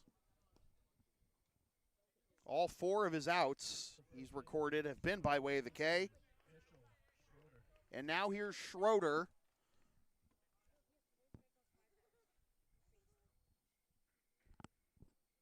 Reached on an error last time up and came around to score. No advance by Teddy on this ball. It's backhanded by Dush for ball 1. In the top of the 6th, the Blue Sox will have Alvarez, Leonard, and Feliciano due up, middle third of the order. Good curveball, but Schroeder did not bite, and he is ahead 2-0.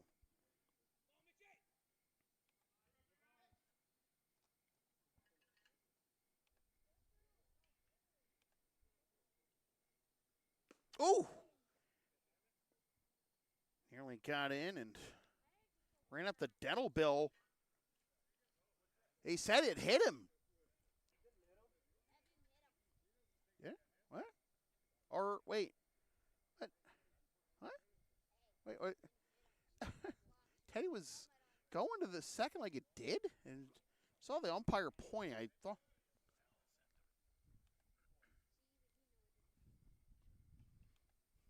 Oh, man.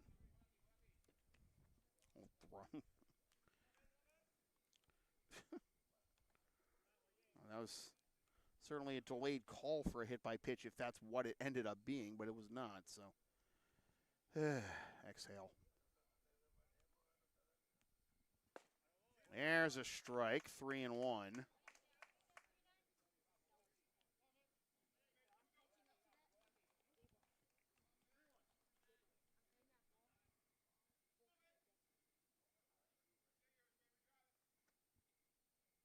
Breaking ball high for ball 4.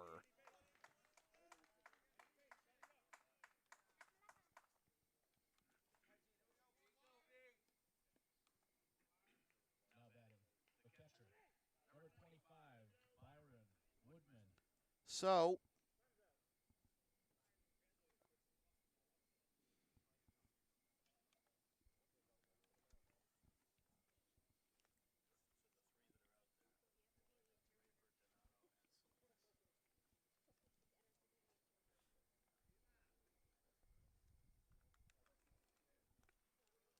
with Woodman due up next, Mound Conference, Pat McGowan and company, with Draper and Donato still warming in the bullpen in case things get dicey here. The tying run is now in scoring position The go-ahead run is at first. And here's Woodman. 0 for 1, a ground out to first in the second, and a walk in the fourth.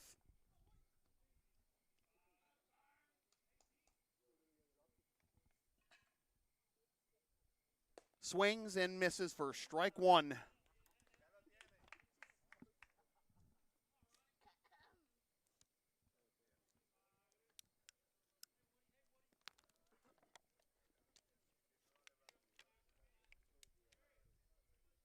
Tay's not going anywhere.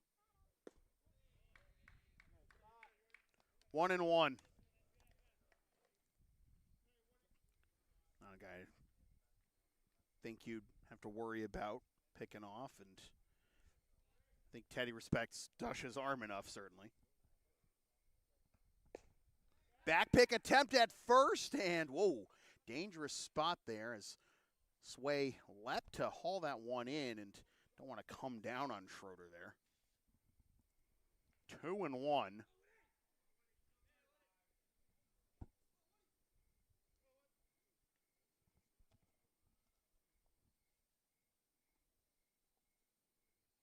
Swing and a miss, 2-2.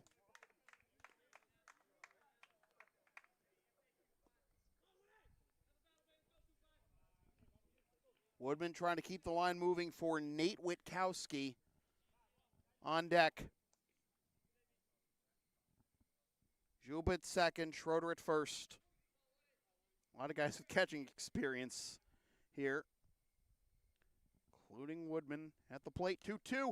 Outside, goes to the backstop, and it went behind this block here. So ball be frozen, and be a full count with runners at second and third.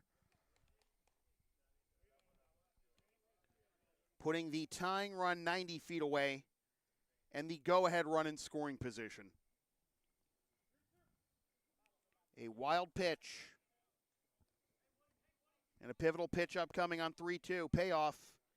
Here it is. Fly ball the other way into foul territory. Costello giving it a run. Nope.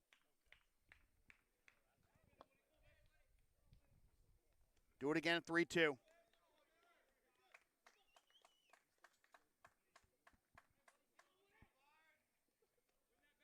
Woodman able to spoil that one, and even with the switch for Bosland and Costello in the outfield positions, Costello not able to run that down in the end. 3-2 again, payoff pitch again. Here it is. Swing and a miss, strike three. The Express ties up Woodman, and we go to the sixth. Still 3-2 Blue Sox.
Julian Alvarez swings over the top of that pitch for strike one to begin the top of the sixth.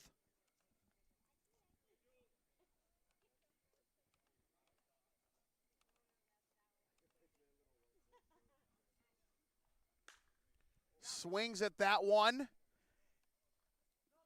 Down the line into the corner and a foul ball. Strike two.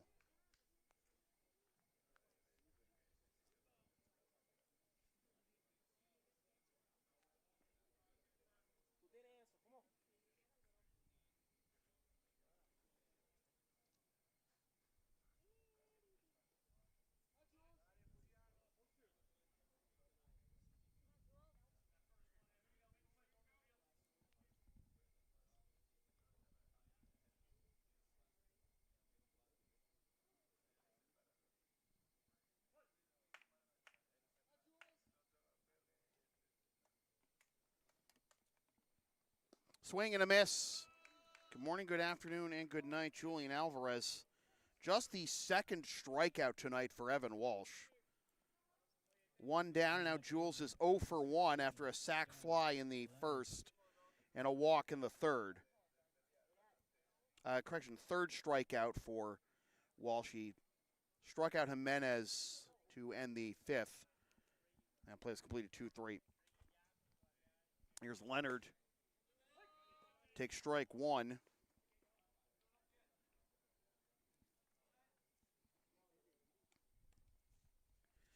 Ben is 0 for 2 with a couple of groundouts. Downstairs for a ball, 1-1.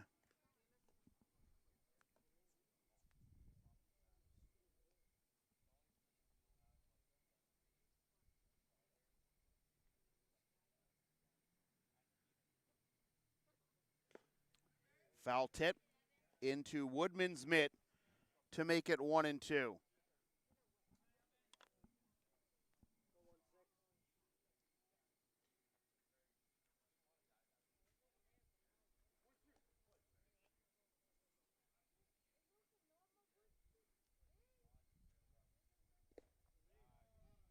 Two and two.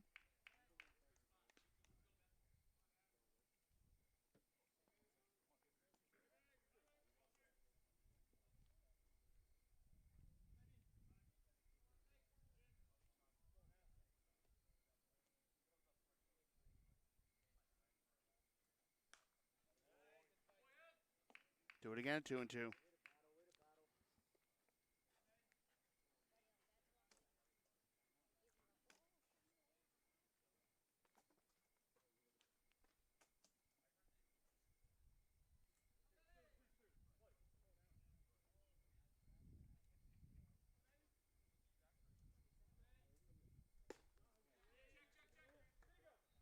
Full count, despite the appeal.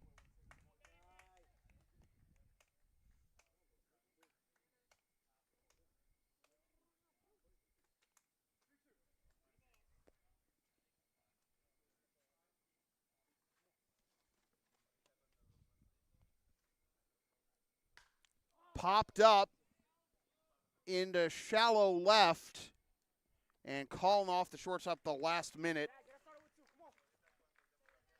is Bova for out number 2. The groupies are out in force tonight, I see. The first baseman, number 21, Josue Feliciano. Oh, I'm sorry, that's just his own kids.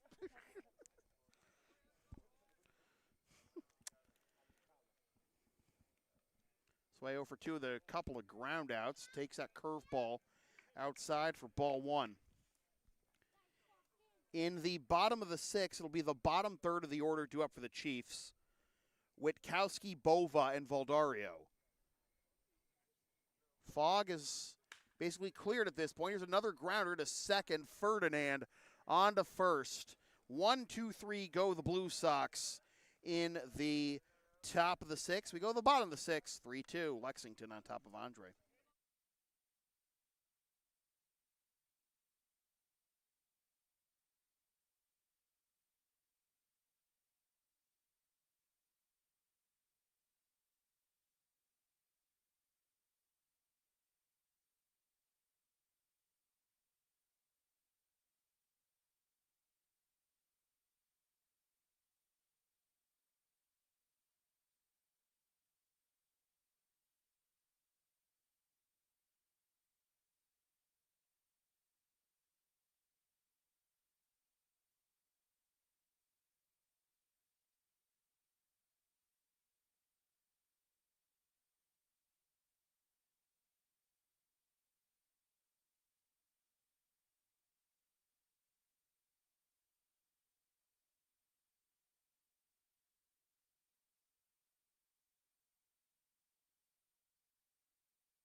Witkowski, Bova, and Valdario due up for the Andre Chiefs here in the bottom of the 6th. As they try to come back and clinch a second consecutive ICL title tonight. That's inside corner for strike one. But the Blue Sox hang on to this 3-2 lead. Game 5 tomorrow night, 8 o'clock first pitch, Morelli Field. 0-2 to Witkowski, who has the only hit tonight for the Andre Chiefs, a 2-run double back in the 4th. Down away with the fastball, 1-2. All 5 outs that Giancarlos Ramirez has recorded since coming into the game with 2nd and 3rd and 1 out in the 4th have been strikeouts. 2-2. The infield has basically had to, the infield and the outfield basically have to drop to a knee with Ramirez on the mound. Strikeouts and walks, that's all he's had so far. 5 Ks and 3 walks, but now a full count to Witkowski, and Dushy going out to talk to Giancarlos. Remember, Donato and Draper have been in the bullpen since Ramirez took over on the mound.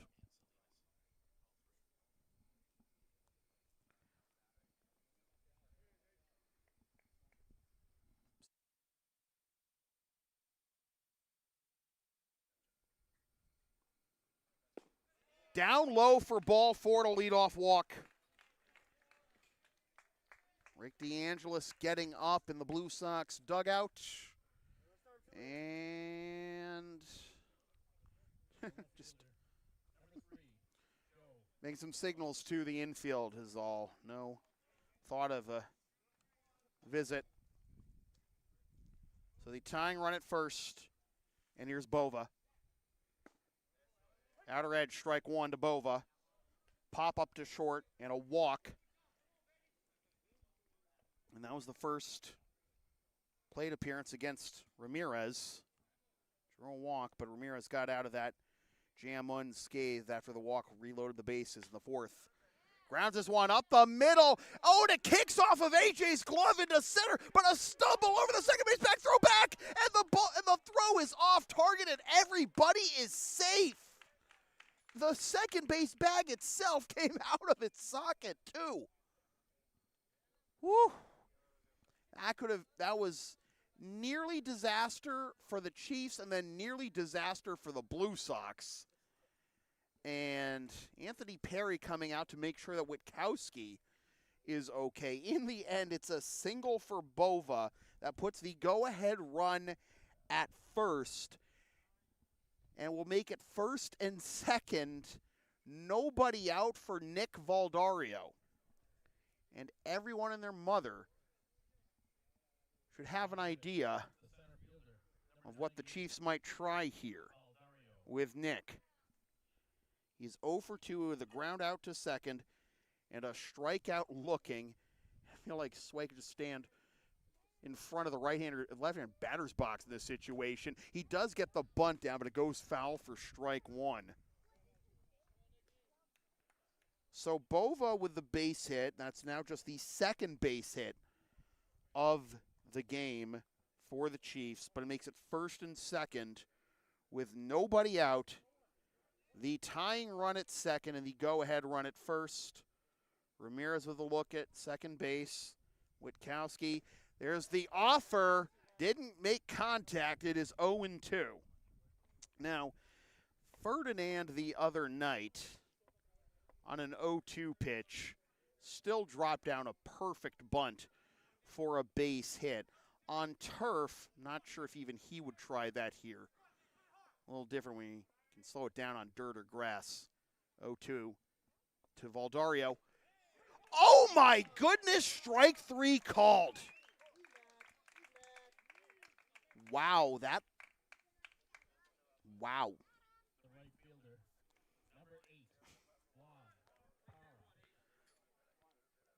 From here, looked at inside. Again, that's why I'm not an umpire. Lineup turns over for Parra. Couple of walks and a strikeout. Strike one.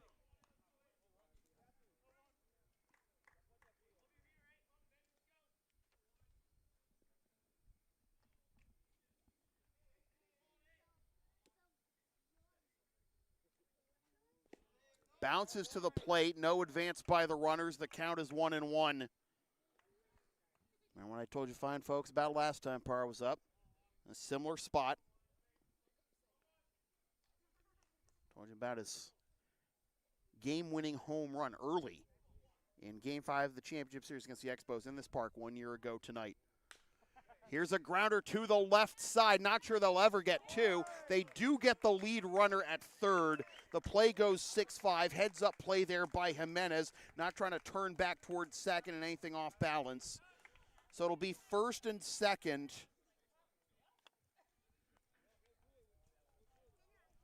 And Tyler Ferdinand, who came into this game after Miles Reed exited with a apparent injury, running out a ground ball double play with a chance to cash in. Outer edge, strike one. A chance for Ferdinand to cash in, or a chance for Ramirez to send this one to the seventh with the Blue Sox still in front. Ferdinand 0 for 1 with a strikeout. Oh boy, 0-2. Ferdinand thought that was well down and outside. In the top of the seventh, Boslin, Dushney, and Walsh are due up for the Blue Sox.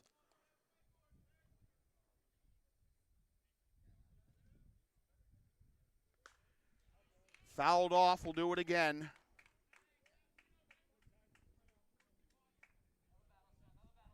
Witkowski leading this inning off with a walk. Bova with a single. Valdario strikes out looking. Parra reaches on a fielder's choice, and now 0-2 to Ferdinand. Here it is. And read the second line.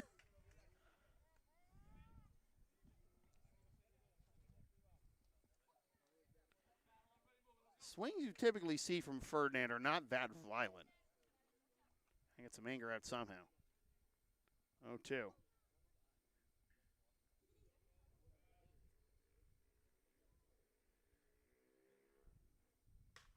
Off the end of the bat and fouling out of play again. Slap hit kind of player he is. I don't know, you'd bloop that one in the Bermuda Triangle in the left.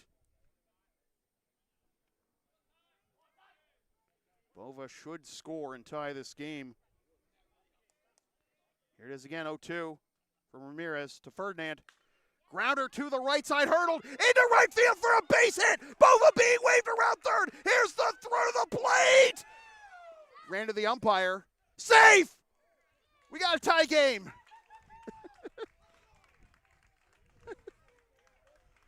Oh, boy.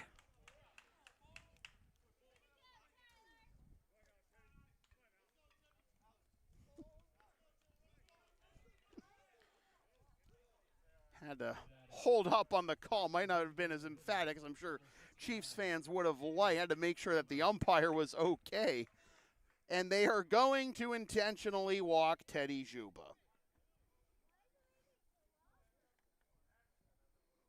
So Bova scores. We are back to where we started. Parra at third. Ferdinand with the game-tying RBI single. The intentional walk now to Juba. And now it is Hector Payo. 1-0.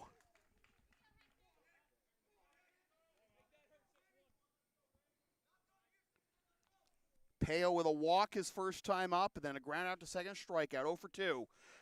Swing and a miss, the count is 0-1. Tyler Ferdinand with the game-tying RBI single. Ramirez working with a full windup. Swing and a miss. Strike 2. Peo looking for a mercy killing of a grand slam with that swing. Swing and a miss. Strike 3. The inning is over, but this game is not. The Chiefs equalize. 1 run on 2 hits. They leave the bases loaded. We are back to where we started going into the 7th. 3-3.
Justin Boslin to lead things off here in the top of the 7th.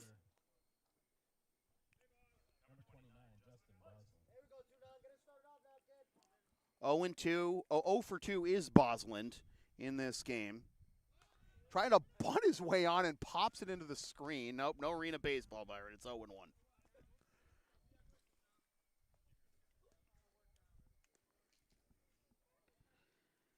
So Boslin, Dushney, and Walsh, the bottom 3 hitters in the Blue Sox order, as we are tied at 3.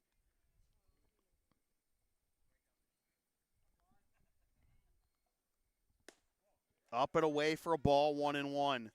Tyler Ferdinand with an RBI single, plating Joe Bova to equalize. And Ramirez able to strike out Peo with the bases loaded to prevent the Chiefs from taking the lead and potentially making this the last 3 outs of the game. But Boslin has to get it started here. He takes a ball, 2-1 is the count. Blue Sox need to win to force a decisive Game 5 tomorrow night at Morelli. Grounder foul, 2-2 is the count. We got through this passing fog bank without it really affecting the game, thankfully.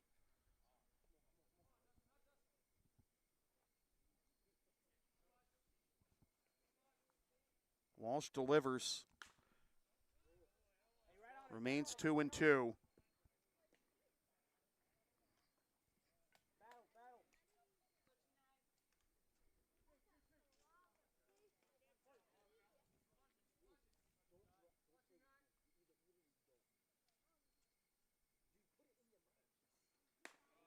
Full count.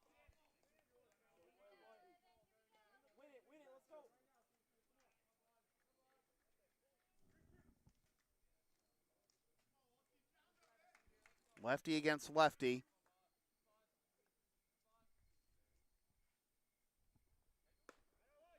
Outside for ball 4, and Walsh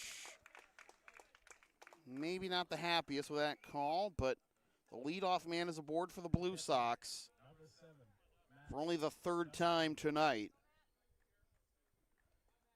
All three Blue Sox runs coming in the first on just one hit, and only 2 hits total for the Blue Sox tonight. The only other hit, Walsh with a single leading off the 5th. Here's Dushney. Ball 1. Dush is 0 for 2 with a couple of flyouts.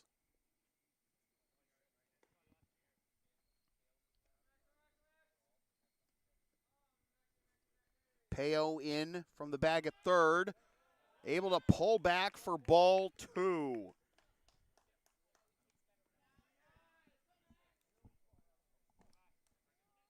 Do you still have the bunt sign up here for Dush, or do you let him swing the bat if that's what he wants? Pickoff attempt, and Boz, who can run, back safely.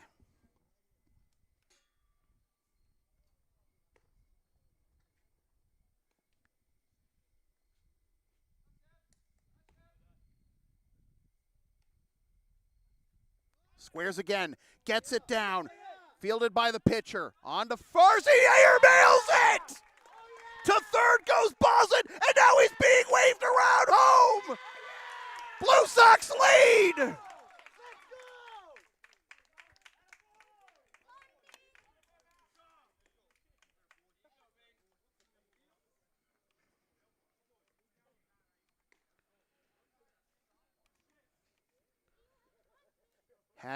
You had to see the trouble coming when Walsh picked it up and stumbled a bit as he was trying to plant to throw to first.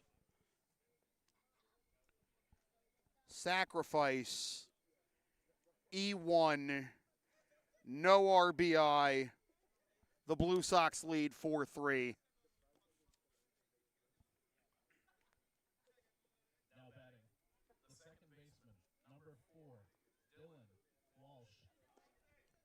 Now here's Dylan Walsh with a runner in scoring position. And he could bunt, but he also has walked and singled tonight. They have the leadoff man, McElroy, due up next. He's going to square. Ball 1.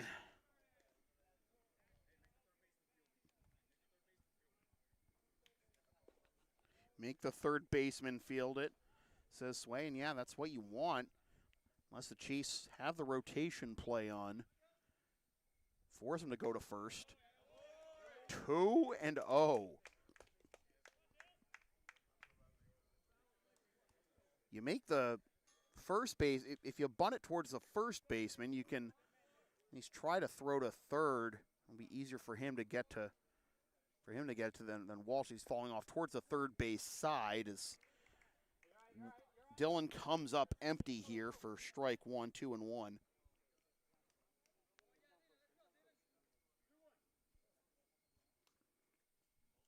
But yeah, Schroeder way in. He is just about where I thought Sway might have been during one of those bunt attempts last inning. 2-2 is the count. Well,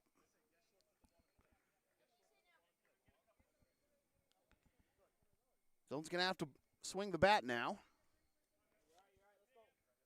But don't think the Blue Sox have too much of a problem with that. 2-2. Grounder knocked down by Schroeder, and all he's going to be able to do is step on first for the force, but the Blue Sox thought he didn't get there in time. Sway and other members of the Blue Sox contingent saying he didn't step on first at all or in time. And it does get Dushney to third with 1 out, and Woodman glancing towards the Blue Sox dugout as we have a pitching change for the Chiefs.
New pitcher for the Andre Chiefs is A.J. Rourke.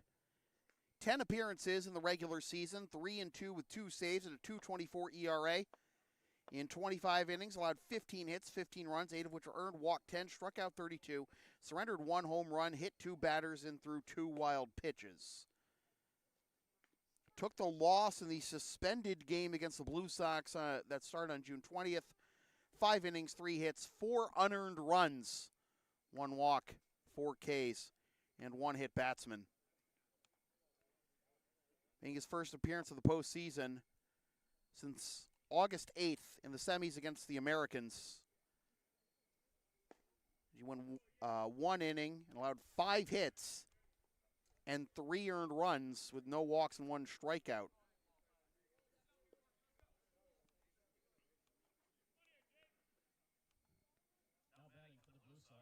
It was his first career postseason appearance with the Chiefs, and not a great sign for a guy who has been pretty good in the regular season for the Chiefs. Last year, 2-0 with a save at a 2.47 ERA.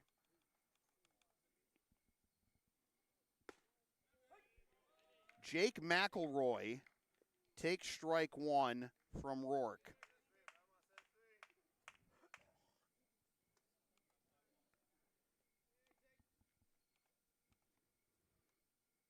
Breaking ball hit into left field, and that's down for a base hit.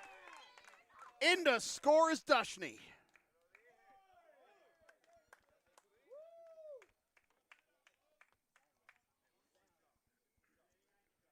Five-3. The right fielder, number 9, Jeff Costello.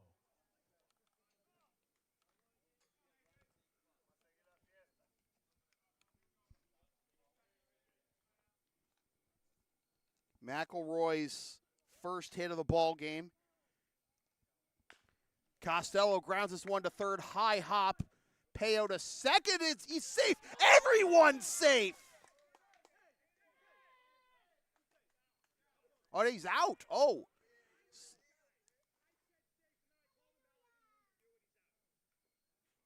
What? Huh? Wow. Sam Finn was on the call at second base. He signaled safe, but he meant to signal out. He said, and so, okay.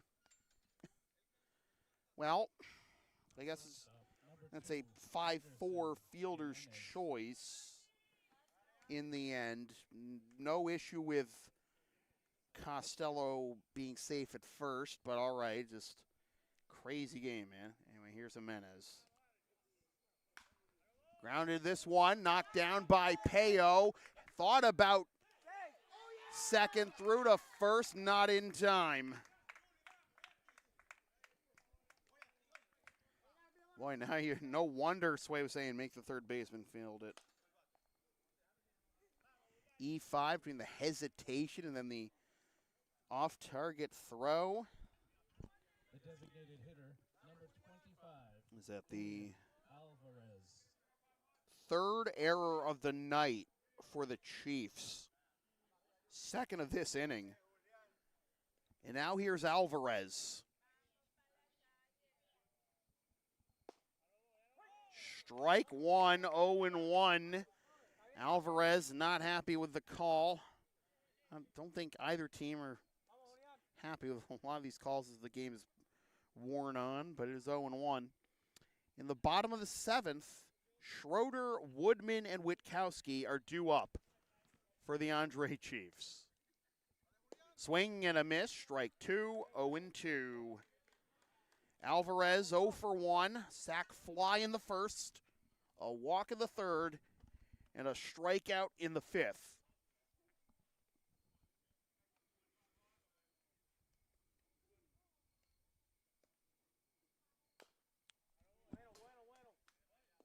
Remains 0-2.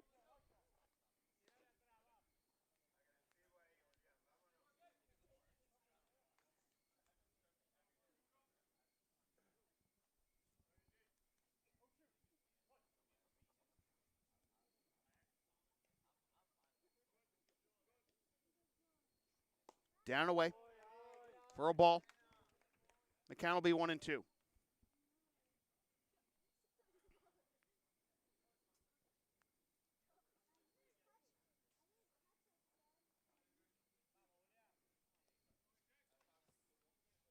Rourke comes set.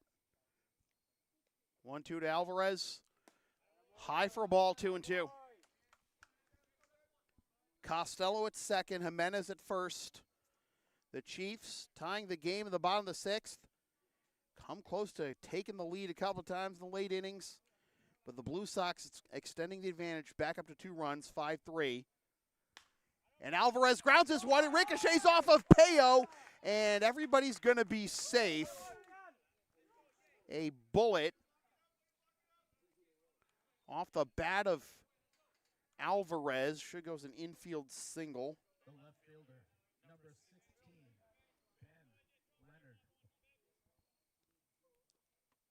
Leonard. The bounce it took over to Witkowski. Maybe you might have had a chance to force AJ at second, but that ended up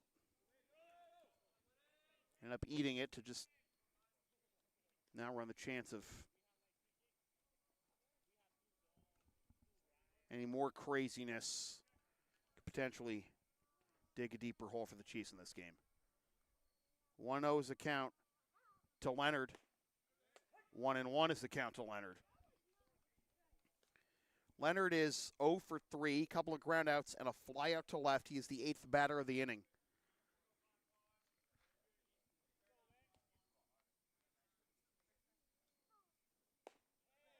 Oh. 2-1.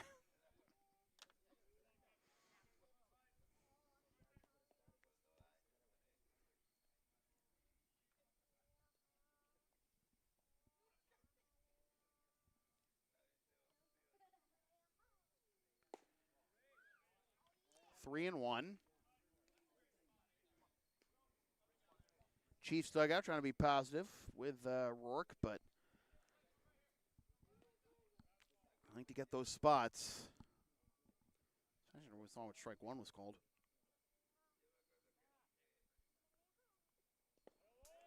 Well, that'll be ball 4, and yeah, I guess everyone for. I want to make sure. Did I have it right? Do I have the scoreboard right? The count right? Do I have the bases right? It is a walk and an RBI, and it is 6-3. The first baseman, number 21, Josue Feliciano. It's an Arias Sway. 0 for 3 with 3 groundouts. Swing and a miss, strike 1.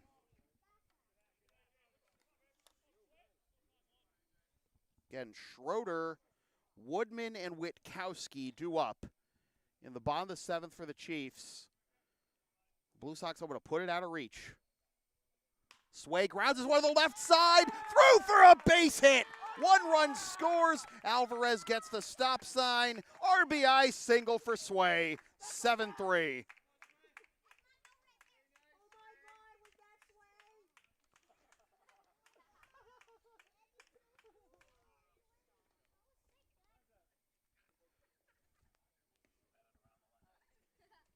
And the Blue Sox batting around at maybe the best time to do so with your season on the line.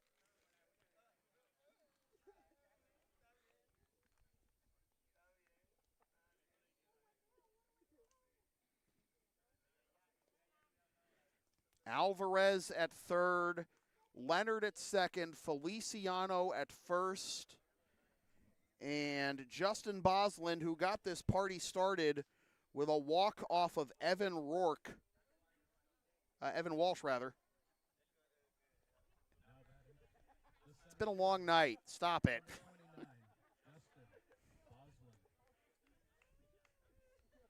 Bosland will step to the plate for the second time this inning. The Blue Sox batting around here in the top of the 7th. In a game entering this inning tied at 3 with the Blue Sox season on the line. Ball 1. Oh, how the turntables.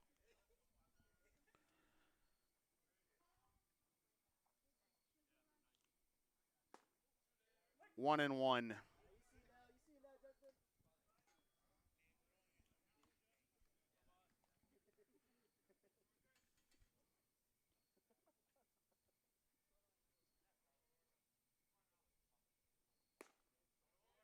One and two. I have to imagine it's going to be a new pitcher for the Blue Sox in the 7th. Even with Ramirez getting out of Dodge with the game still tied in the 6th, as that nearly came in and got Boz. 2-2. Looked like he was maybe at the end of his rope. Looks like there's no longer any action in the Blue Sox bullpen. As Boslin takes low for ball 3.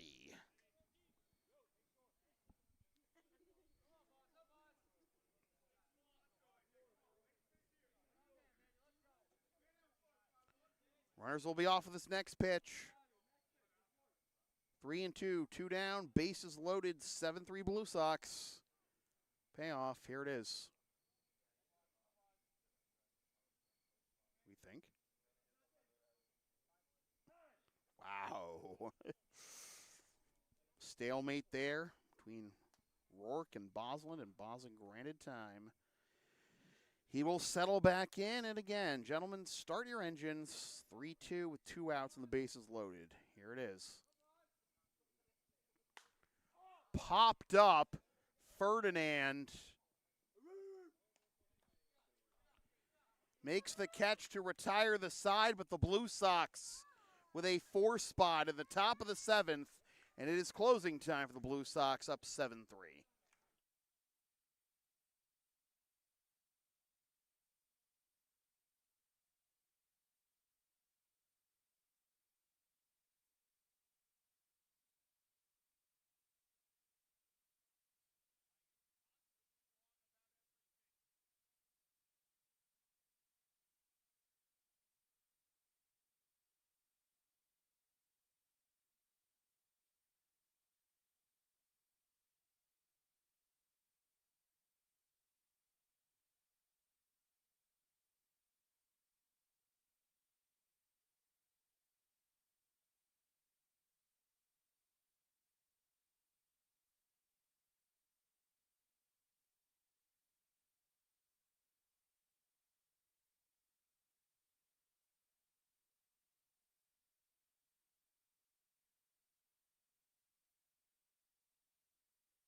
You were wrong again, Ernie. It is, in fact, Giancarlos Ramirez beginning the bottom of the 7th for the Blue Sox. Why do I do this to myself?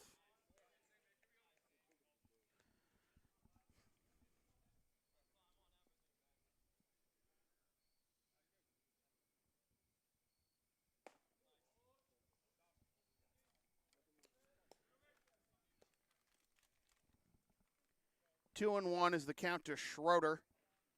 0 for 2 with a walk and a run scored. Pops this one foul over the screen and out of play. 2-2. Mark is telling me there's a 50% chance of rain tomorrow, so Game 5 again scheduled for Monday night at 8 p.m. at Morelli. Will it be there? Will it be here? Will it be anywhere? Full count.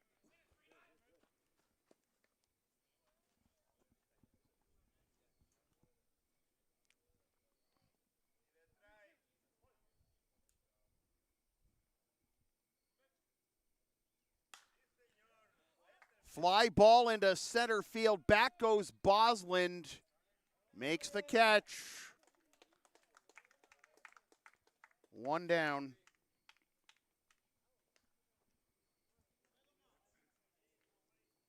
The catcher, number 25, Byron Woodman.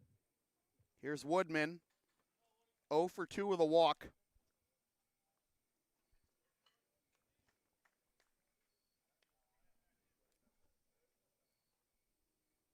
Ramirez winds and delivers.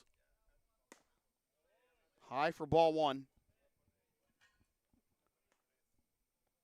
Woodman, then Witkowski, if anyone gets on. Joe Bova. 2-0.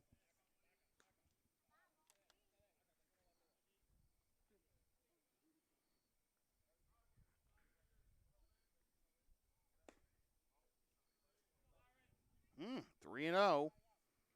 Well, again, to this point, John Carlos, 4, 5, 6, 7 strikeouts. There's strike one, 3-1 in 3 innings of work, but also 5 walks. And there's a base hit the other way into right.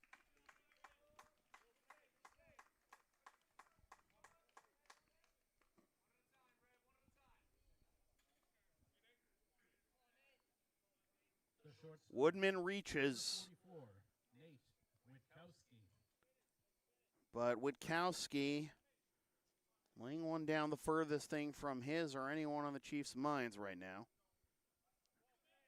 1 for 1, couple of walks, and a 2-run double.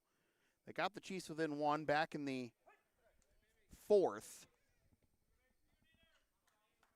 Led off the 5th with a walk.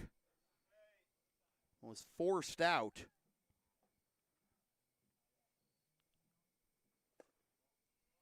Later in the inning. 1-1.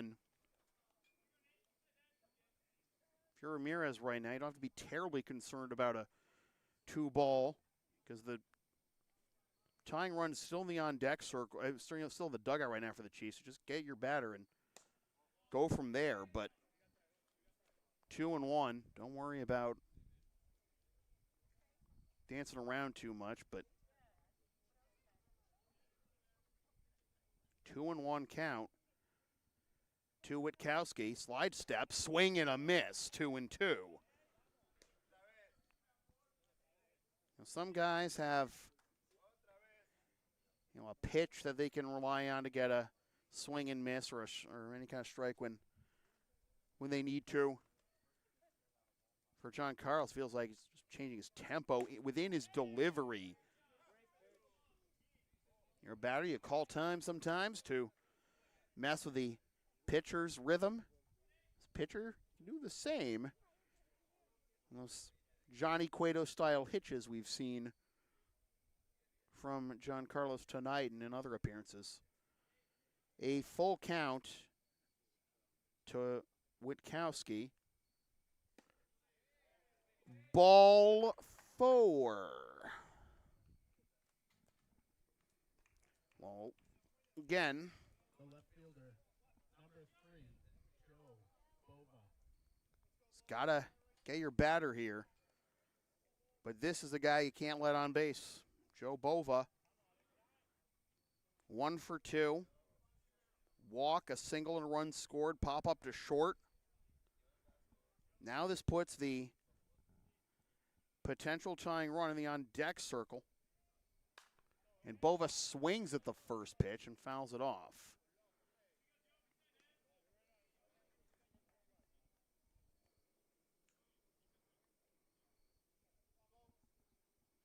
Action resuming in the Blue Sox bullpen against Donato and Draper out there. And they basically went out there as soon as Ramirez came in. Ramirez has done his job to this point. 1-1 with 2 on here. Bounces to the plate, and now both runners are in scoring position.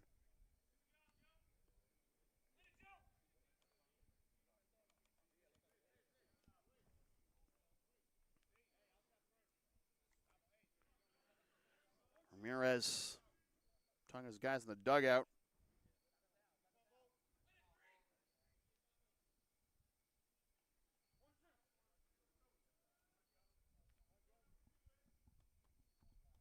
Wild pitch, putting 2 runners in scoring position.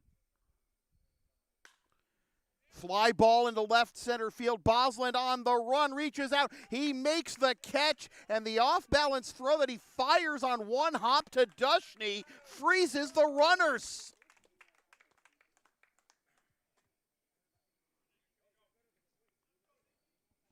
The center fielder, number 98, Nick Valdario.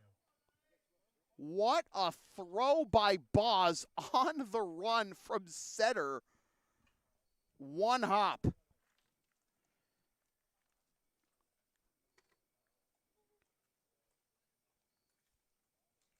Freeze the runners at second and third, now with 2 down.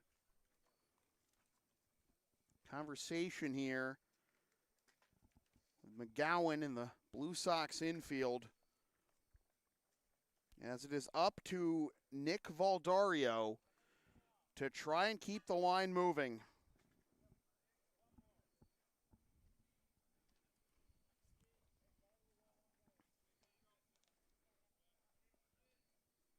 How do you throw a one-hopper to the catcher off balance that far? My God. Valdario into right field. Costello makes the catch. We will see you tomorrow night. 7-3 your final. The Blue Sox with a 4th spot in the top of the 7th to force Game 5. Ladies and gentlemen, your final score from Maplewood. The Lexington Blue Sox 7 and the Andre Chiefs 3. Lexington's victory this evening in Game 4 ties the series at 2 games apiece in this best of 5, which forces a decisive and final Game 5, currently scheduled for tomorrow evening at 8 p.m. at Morelli Field in Melrose, weather permitting. We look forward to seeing you and all of our players, coaches, and fans with us at that time. Reminder, fans, we ask you to practice a carry-in, carry-out policy. Please don't leave any trash or belongings behind. For your convenience, there is a porta potty on the edge of the parking lot just outside the gate to your left. If you'd like to watch this or any of the action of this series and other series as well, we turn your attention to Blue Sox Baseball TV network on YouTube.